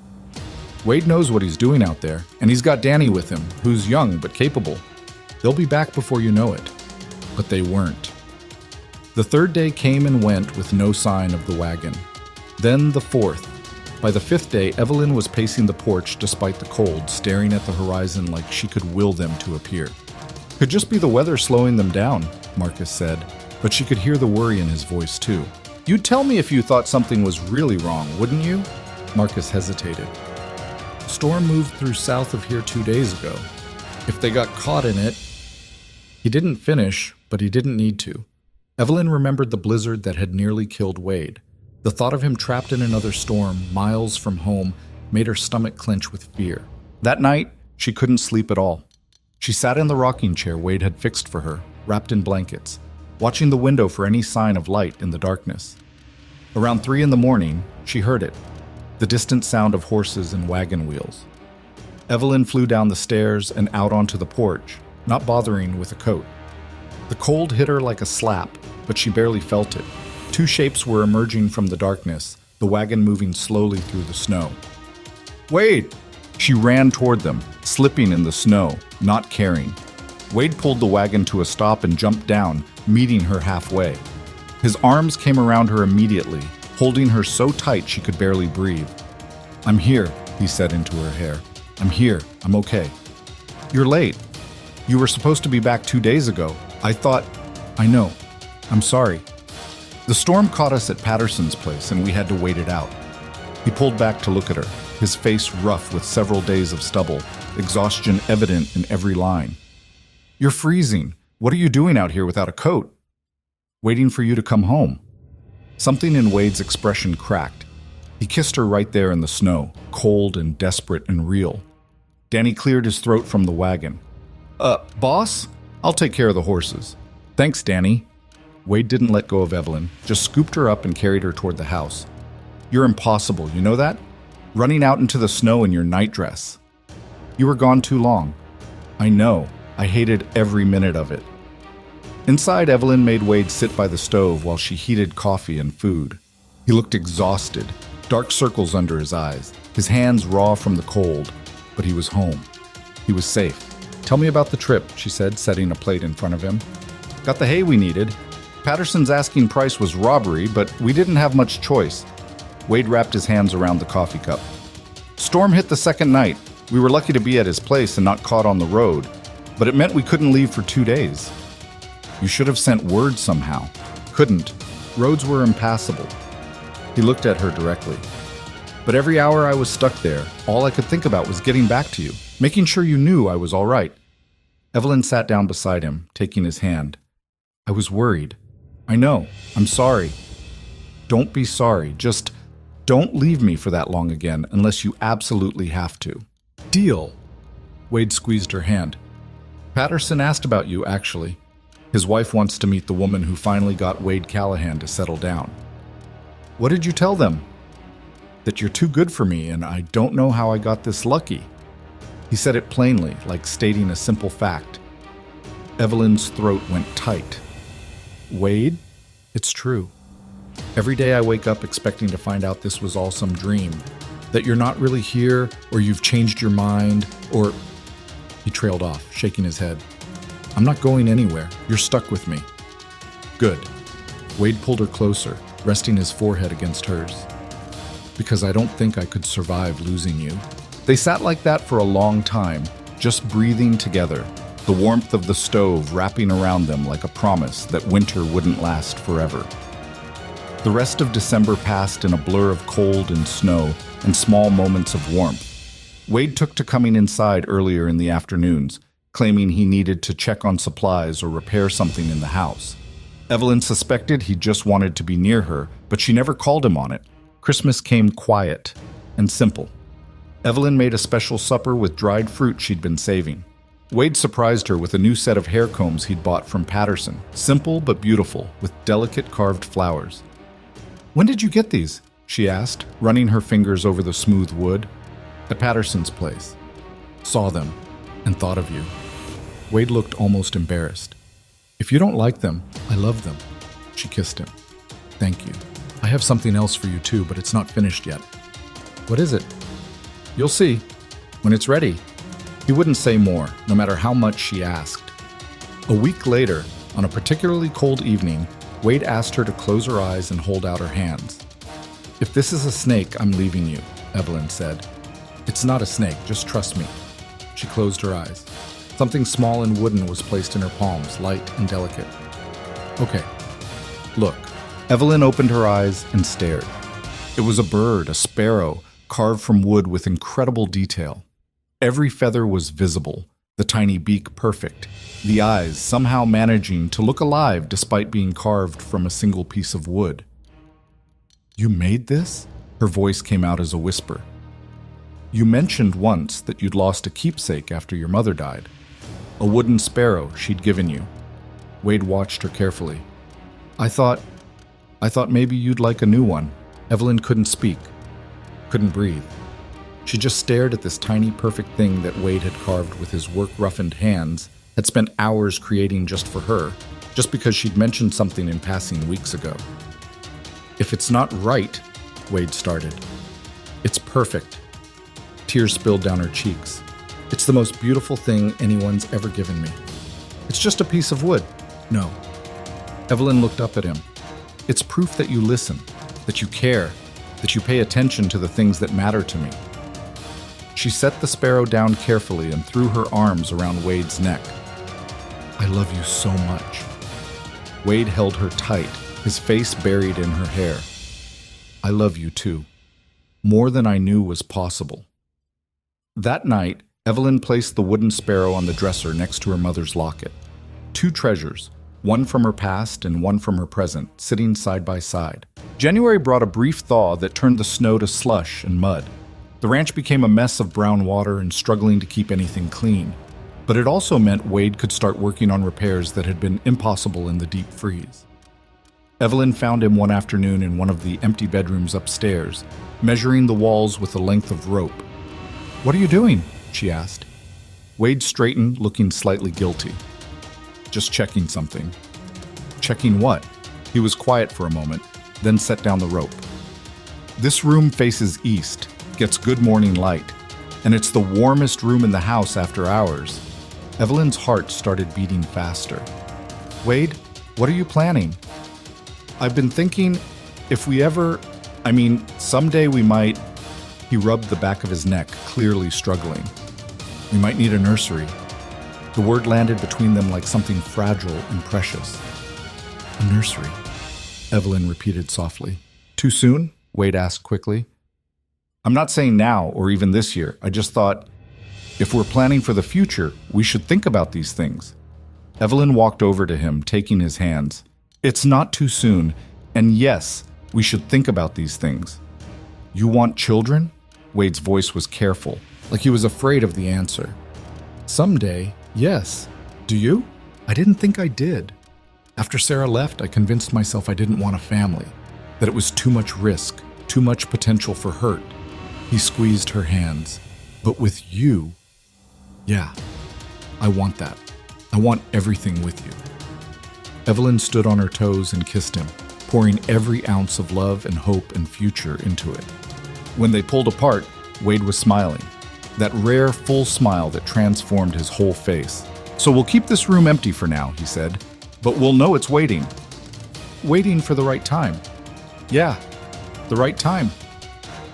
They stood together in that empty room, imagining a future neither of them had dared to dream about a few months ago. February arrived with more snow and a new challenge neither of them had anticipated. Marcus came to the house one morning looking troubled, hat in his hands. Boss, we need to talk. Wade looked up from his breakfast. What's wrong? Danny's been offered a job at the Miller Ranch. Better pay, closer to his family. Marcus shifted uncomfortably. He's thinking of taking it. Wade's expression didn't change, but Evelyn saw his jaw tighten. When? End of the month, if he decides to go. After Marcus left, Wade stood and grabbed his coat without a word.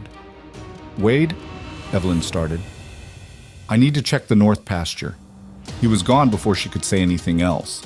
Evelyn found him that evening in the barn, supposedly repairing tack, but mostly just staring at nothing.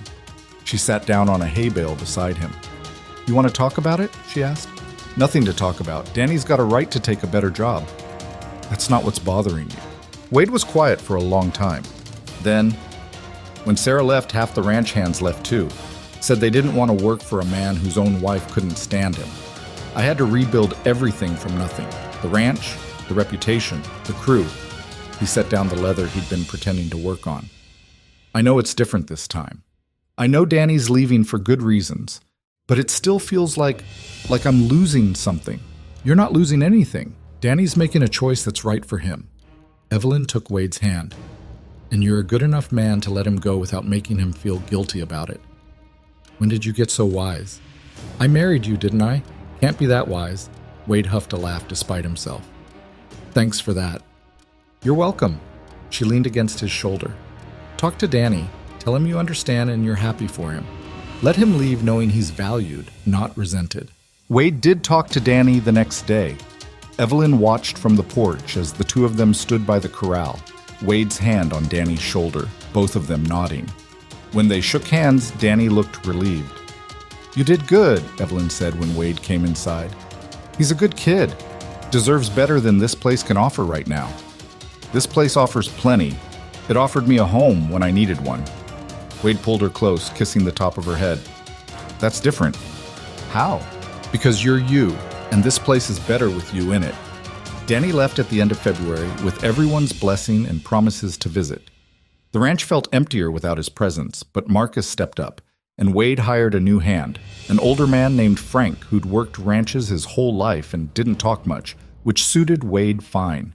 March brought the first hints of spring. The snow melted gradually, revealing brown grass that would eventually turn green. Birds returned, filling the mornings with sound. The days grew longer, the sun stronger. Evelyn had been feeling off for about a week, tired, queasy in the mornings. Her appetite strange. She told herself it was just the changing season, her body adjusting to the warming weather.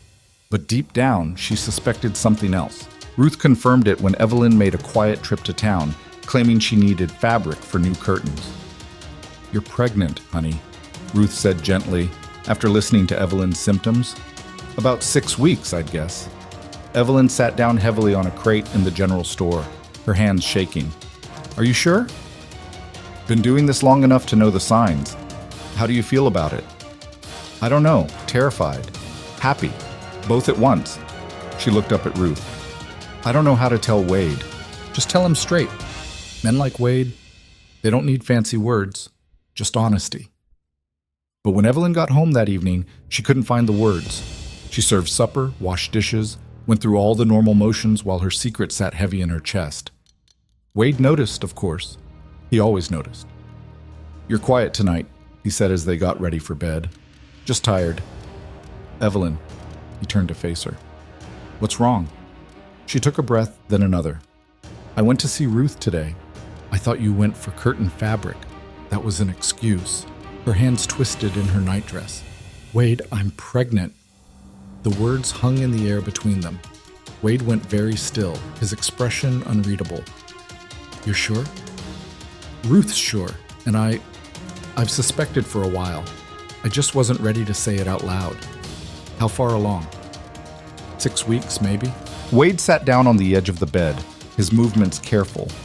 Evelyn's heart pounded. She couldn't read his face, couldn't tell if he was happy or scared or angry or... Wade, please say something. He looked up at her, and she saw tears in his eyes. We're going to have a baby. Yes, a baby. He stood and crossed to her, his hands cupping her face. Evelyn, we're going to have a baby. Are you happy about it? Happy? I'm terrified. I have no idea how to be a father. I'm going to mess this up in 1,000 different ways. He kissed her forehead, her cheeks, her lips. But yes, I'm so damn happy I can barely breathe. Relief flooded through her. I'm scared too.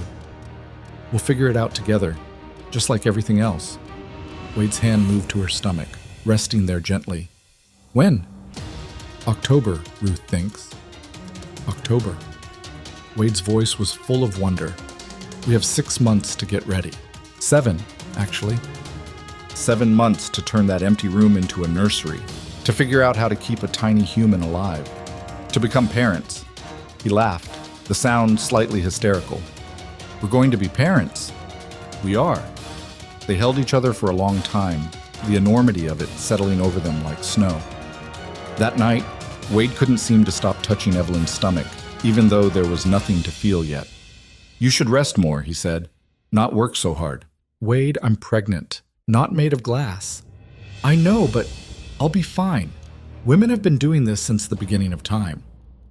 Other women aren't my wife. Evelyn smiled and pulled him close. I promise I'll be careful, but I'm not spending the next 7 months sitting around doing nothing. 6 months. 7. We'll compromise. 6.5. She laughed and kissed him, and for a while they forgot about counting months and just existed in the moment. 2 people about to become 3, scared and happy and absolutely certain they'd found exactly where they belonged. The next morning, Wade was already making plans. That room needs painting, he said over breakfast. And we'll need a cradle. I can build one, but I'll need good wood. And we should talk to Ruth about what else we'll need. Clothes, blankets, all of that. Wade, we have time. I know, but I want to be ready. Evelyn watched him plan and realized he was doing what he always did when faced with something emotional, turning it into work, into practical problems he could solve. It was endearing and frustrating in equal measure. Why don't we start with painting the room? She suggested. Something we can do together. Wade's expression softened. Yeah, okay, together. They spent the next few weeks transforming that empty bedroom into something new. Wade repaired cracks in the walls and replaced a broken window. Evelyn painted, a soft yellow that caught the morning light beautifully. They worked side by side, talking about names and arguing good-naturedly about whether yellow was too bright or just right. Marcus figured it out before they told him, just from the way Wade started coming in earlier and checking on Evelyn more often. Congratulations, he said one evening, his smile genuine and warm. How did you know? Evelyn asked. Boss has been acting like a man with something precious to protect. Only one thing makes a man look that terrified and happy at the same time. Word spread through Dust Ridge faster than wildfire. Ruth told someone who told someone else, and suddenly everyone knew. People started stopping by with gifts, a handmade quilt from Ruth, a rattle carved from wood by the old man who ran the saloon, advice that Evelyn didn't ask for but appreciated anyway. The ranch itself seemed to respond to the news. Spring came in full force, turning the brown prairie green again. Evelyn's garden burst into life. The cattle fattened on new grass. Everything felt alive and possible.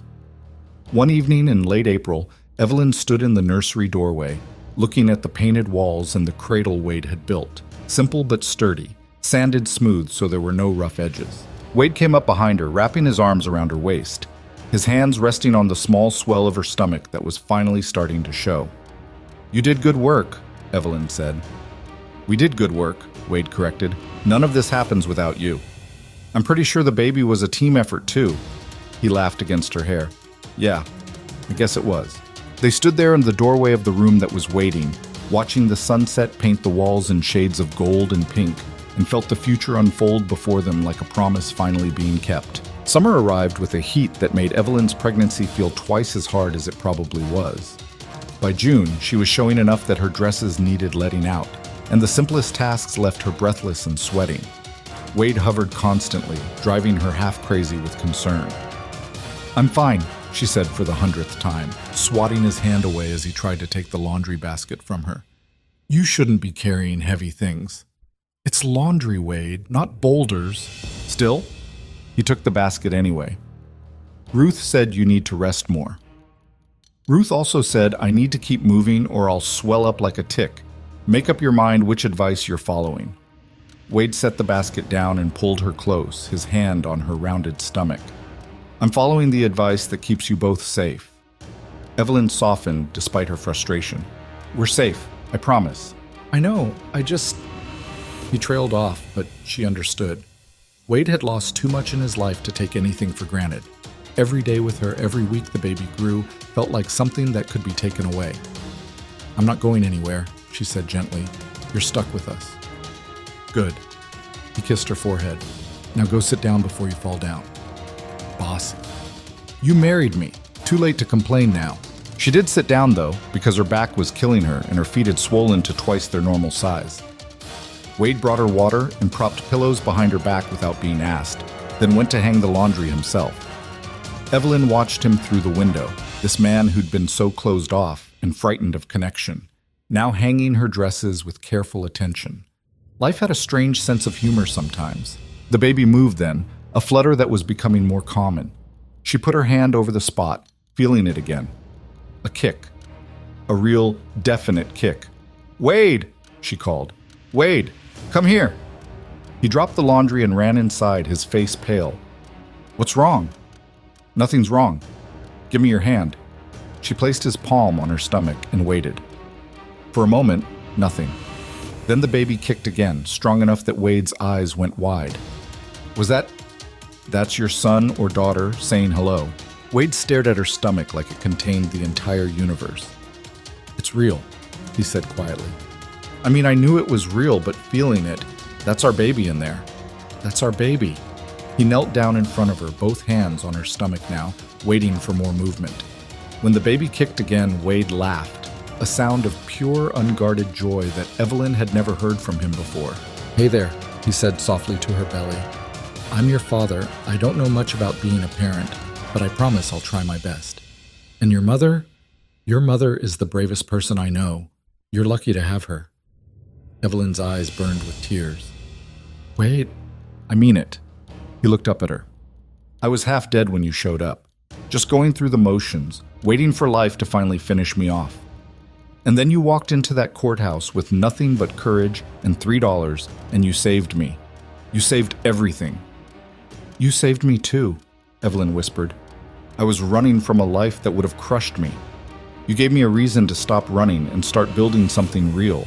Wade stood and pulled her into his arms as carefully as he could manage around her stomach. They held each other while the baby kicked between them, this tiny person who'd brought them together in ways neither of them had anticipated. July brought news that shattered their peaceful bubble. Marcus rode back from town one afternoon with a grim expression and a letter. He handed it to Evelyn without a word. The return address made her stomach drop. San Antonio. Her stepfather's handwriting. "What is it?" Wade asked, coming out of the barn. "Letter from Harold Mercer." Her hands shook as she opened it. The words inside were brief and brutal. Harold was dying, some kind of lung disease the doctors couldn't fix. He was asking her to come back to San Antonio, to be there at the end. He claimed he'd changed, that he wanted to make amends before he died. Evelyn read it twice, feeling nothing but a strange numbness.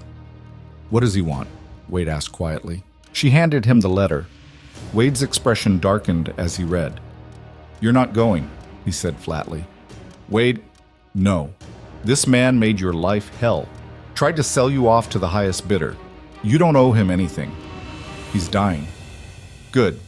He deserves worse." The venom in Wade's voice surprised her. She touched his arm. "I'm not saying I want to go. I'm just saying, I don't know, maybe I need to." "Why?"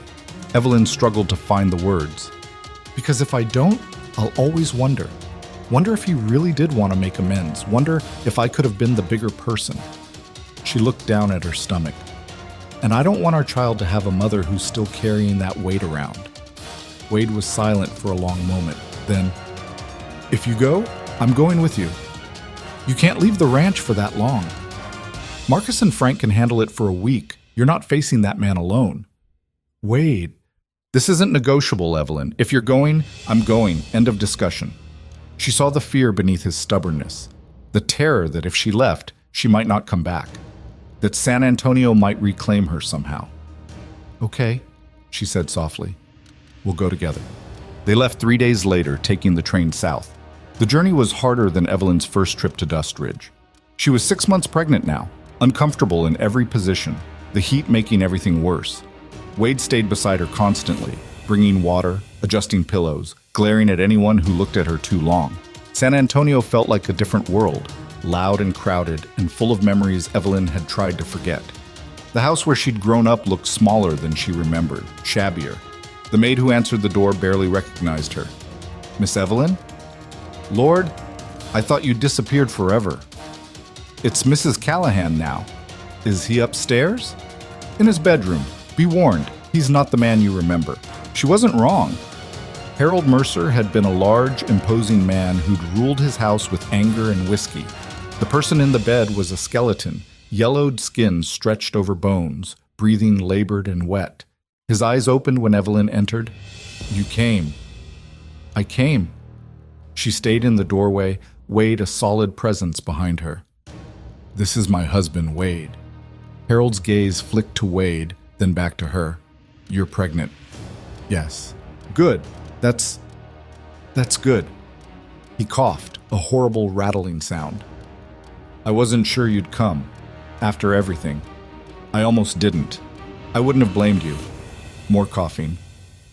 "I was a terrible stepfather, terrible man if I'm being honest. Your mother deserved better. You deserved better."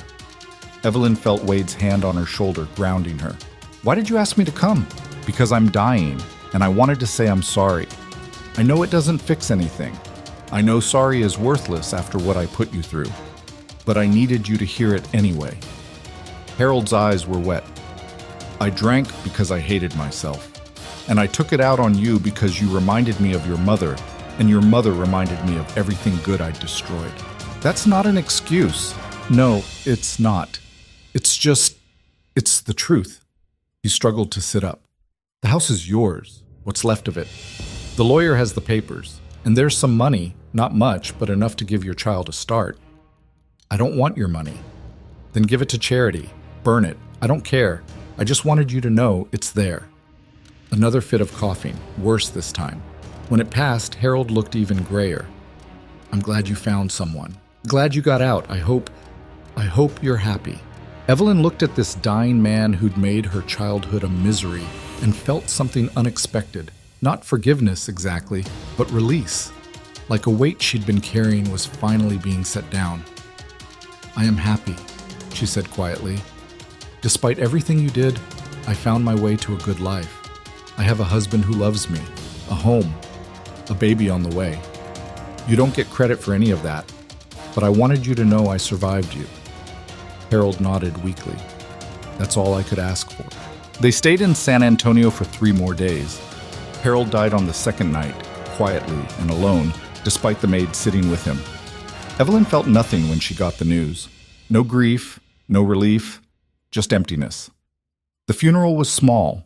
A few business associates who'd known him, the household staff, Evelyn and Wade. Margaret came too, embracing Evelyn with tears and exclamations about the baby.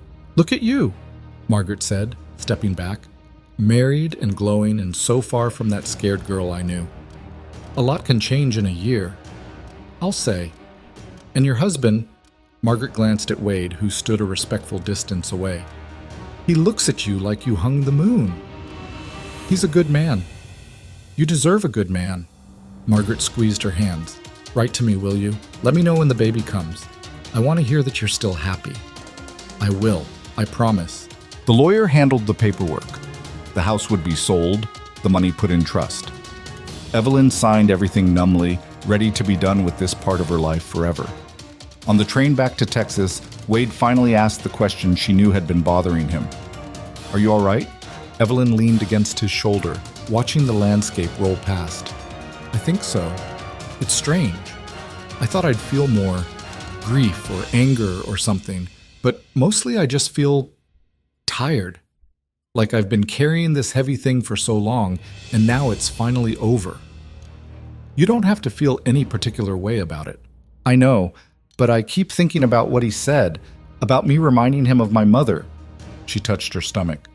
"I don't want our child to ever feel like a burden, like they're responsible for our happiness or our failures." "They won't." Wade's arm tightened around her. "Because we're not like that. We're not like them. Your stepfather or my father or any of the people who hurt us, we're going to be better." "How can you be so sure?" "Because I know you. And I know that anyone raised by you will know love and safety and what it means to be valued." He kissed her temple. "And I'll do my damnedest to be the kind of father who shows up and stays, no matter how hard things get." Evelyn turned to look at him. "You're going to be a wonderful father." "I'm going to try. That's all I can promise." "That's enough." They arrived back at Broken Mesa Ranch on a scorching August afternoon to find Marcus and Frank had kept everything running smoothly. The house felt cool and welcoming after the heat of the train. Evelyn had never been so happy to be home. That night, lying in their bed with Wade's hand on her stomach, she realized something important. San Antonio wasn't home anymore. That scared girl who'd answered a newspaper ad felt like a different person entirely. This was home now, this ranch, this man, this life they were building together. "Thank you for coming with me," she said into the darkness. "Where else would I be?" "I mean it. You didn't have to face all that with me." "Yes, I did." Wade's voice was firm. "We're partners, Evelyn. That means the hard stuff, too, not just the good days." She rolled over to face him, difficult with her belly in the way. "I love you. I love you too. Now sleep. The baby's been kicking for an hour and you're exhausted." She smiled and closed her eyes, Wade's warmth beside her, home in every sense of the word. September arrived with cooler temperatures and the knowledge that the baby would come soon. Evelyn was enormous now, moving slowly, uncomfortable in every position. Wade had started sleeping in fits, jerking awake at every sound she made. "You need rest too," she told him one night after he'd woken for the third time. "Can't help it. Keep thinking I'll miss something." "You won't miss it. Trust me, when labor starts, you'll know." But when it did start, 2 weeks later, it wasn't dramatic like she'd expected. Just a dull ache in her back that gradually got worse throughout the day. She was kneading bread when the first real contraction hit, strong enough to make her gasp and grab the counter. Wade looked up from the accounts he'd been reviewing. "Evelyn? I think it's time." The next 12 hours were the longest of Wade's life. Ruth came from town, calm and efficient, taking over the bedroom and sending Wade downstairs with instructions to boil water and stay out of the way.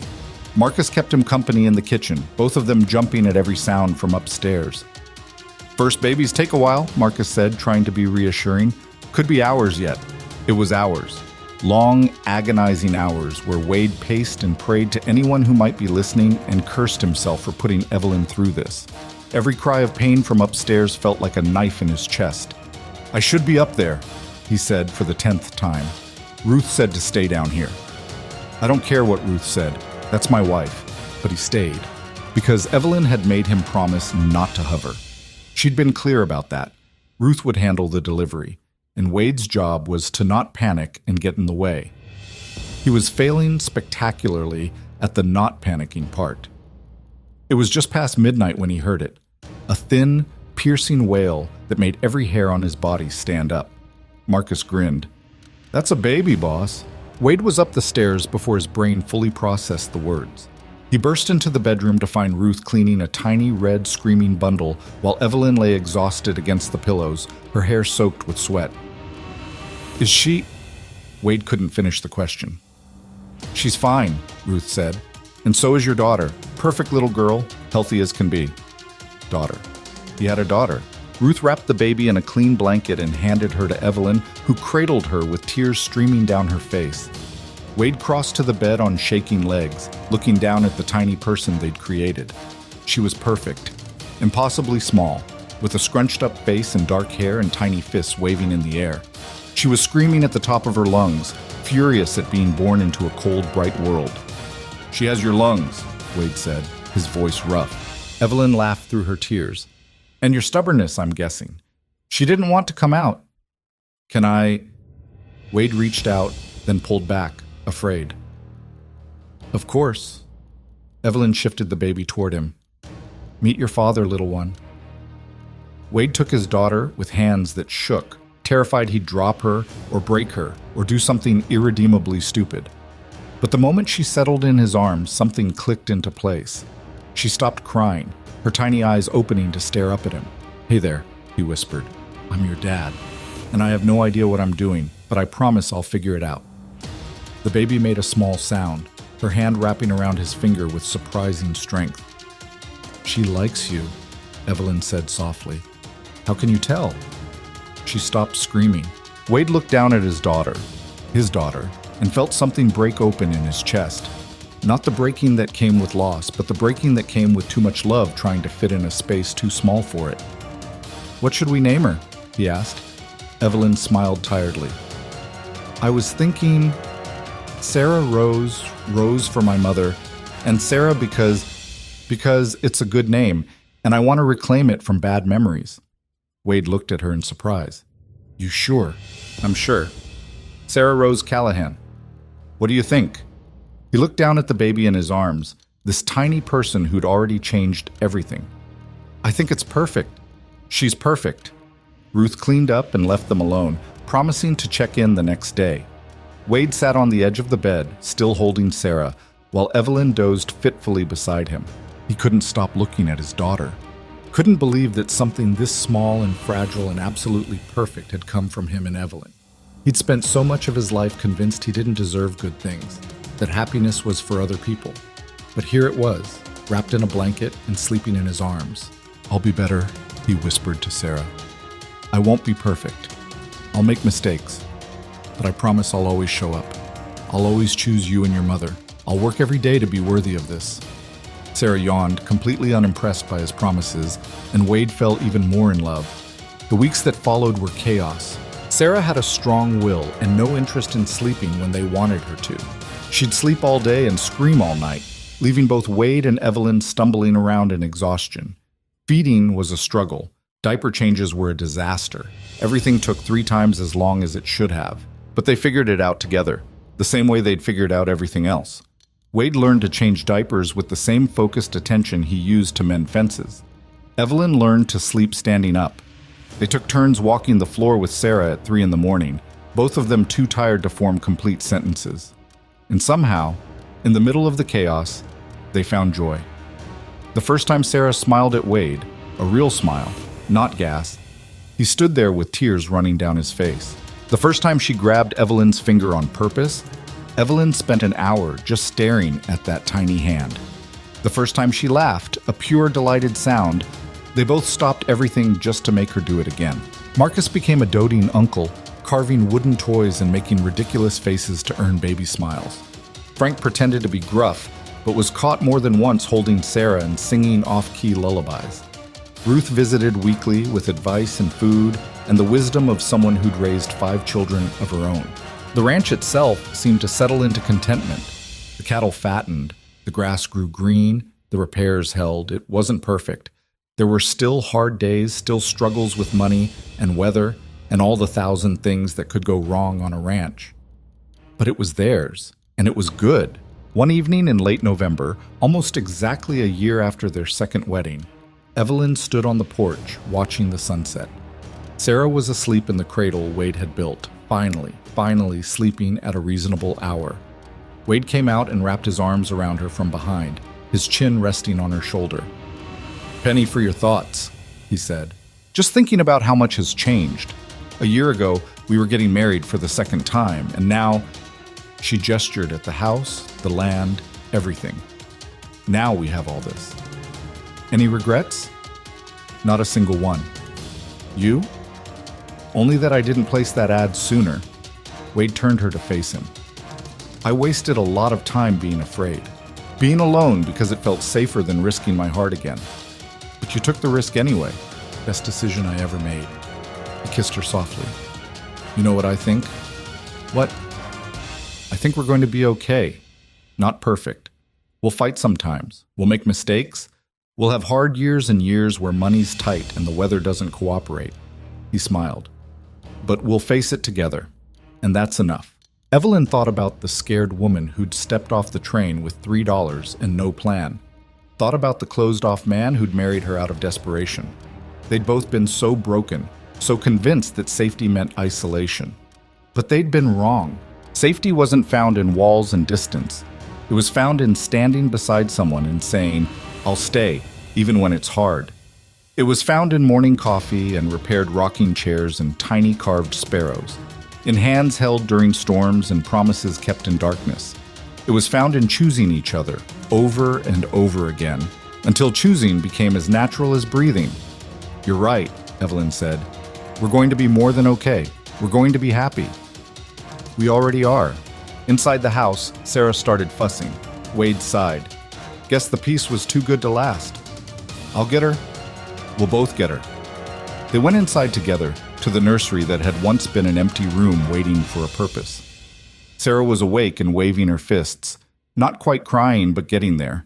Wade picked her up while Evelyn checked her diaper. "Clean," Evelyn reported. "Just lonely, I think." Can't have that. Wade carried Sarah to the window, showing her the last of the sunset. "Look at that, sweetheart. That's the prairie where your mother chased cattle in a storm, where your father learned that being alone isn't the same as being strong." Sarah gurgled, her tiny hand patting his face. "She's going to have you wrapped around her finger," Evelyn said, watching them. "Already does." Wade looked at Evelyn over Sarah's head. "You both do." Later, after Sarah was fed and sleeping again, Wade and Evelyn sat in the rocking chair together, her in his lap, both of them exhausted and content. Through the window, they could see the prairie stretching endlessly under a sky full of stars. "Do you ever miss San Antonio?" Wade asked quietly. "The life you might have had?" No, that life would have killed me slowly. Evelyn laced her fingers through his. "This life, this messy, hard, beautiful life, this is the one I was meant for. I know that now. Even with the screaming baby and the cattle and the endless work, especially with all that, because it's real, it's mine, it's ours." Wade held her tighter, his face pressed against her hair. "I love you, Evelyn Callahan. I'll never stop being grateful that you answered that ad." "I love you too, and I'll never stop being grateful that you placed it." They sat there in the darkness, holding each other, listening to Sarah's soft breathing from the nursery. The prairie wind moved through the dry grass outside, the same wind that had blown through this empty house when Wade had lived here alone, convinced that solitude was all he deserved. But that was a different house now, a different life. This house was full of voices and laughter and the chaotic beauty of family. It held mornings spent over coffee and evenings on the porch. It held arguments resolved and promises kept. It held a tiny girl who'd grow up knowing she was loved and wanted and safe. It held everything that mattered. Evelyn thought about all the choices that had led her here. Some made in fear, some in hope, some just in desperate need. She thought about the girl with $3 and a newspaper clipping, brave enough to bet everything on a stranger. That girl had been terrified. But she'd also been right. Sometimes the scariest choices were the ones that saved you. Sometimes love was found in the most unlikely places. In a plain courthouse ceremony, in fresh water left by a door, in hands held during a blizzard. Sometimes home wasn't a place you were born, but a place you built, brick by stubborn brick, with someone who chose to build it alongside you. And sometimes, if you were very lucky, you found someone who saw you at your worst and loved you anyway, who stood beside you in storms and held you in darkness and believed in the future you could create together. Wade shifted slightly, adjusting his hold on her. You falling asleep? Maybe. Comfortable, though. Want me to carry you to bed? In a minute. This is nice. So they stayed. Two people who'd been broken learning how to be whole, wrapped in each other and the quiet certainty that they'd found exactly where they belonged. Outside, the Texas sky held more stars than anyone could count, endless and bright and full of promise. And inside, in a ranch house on the edge of nowhere, Wade and Evelyn Callahan held each other close and knew, without question, that they were home.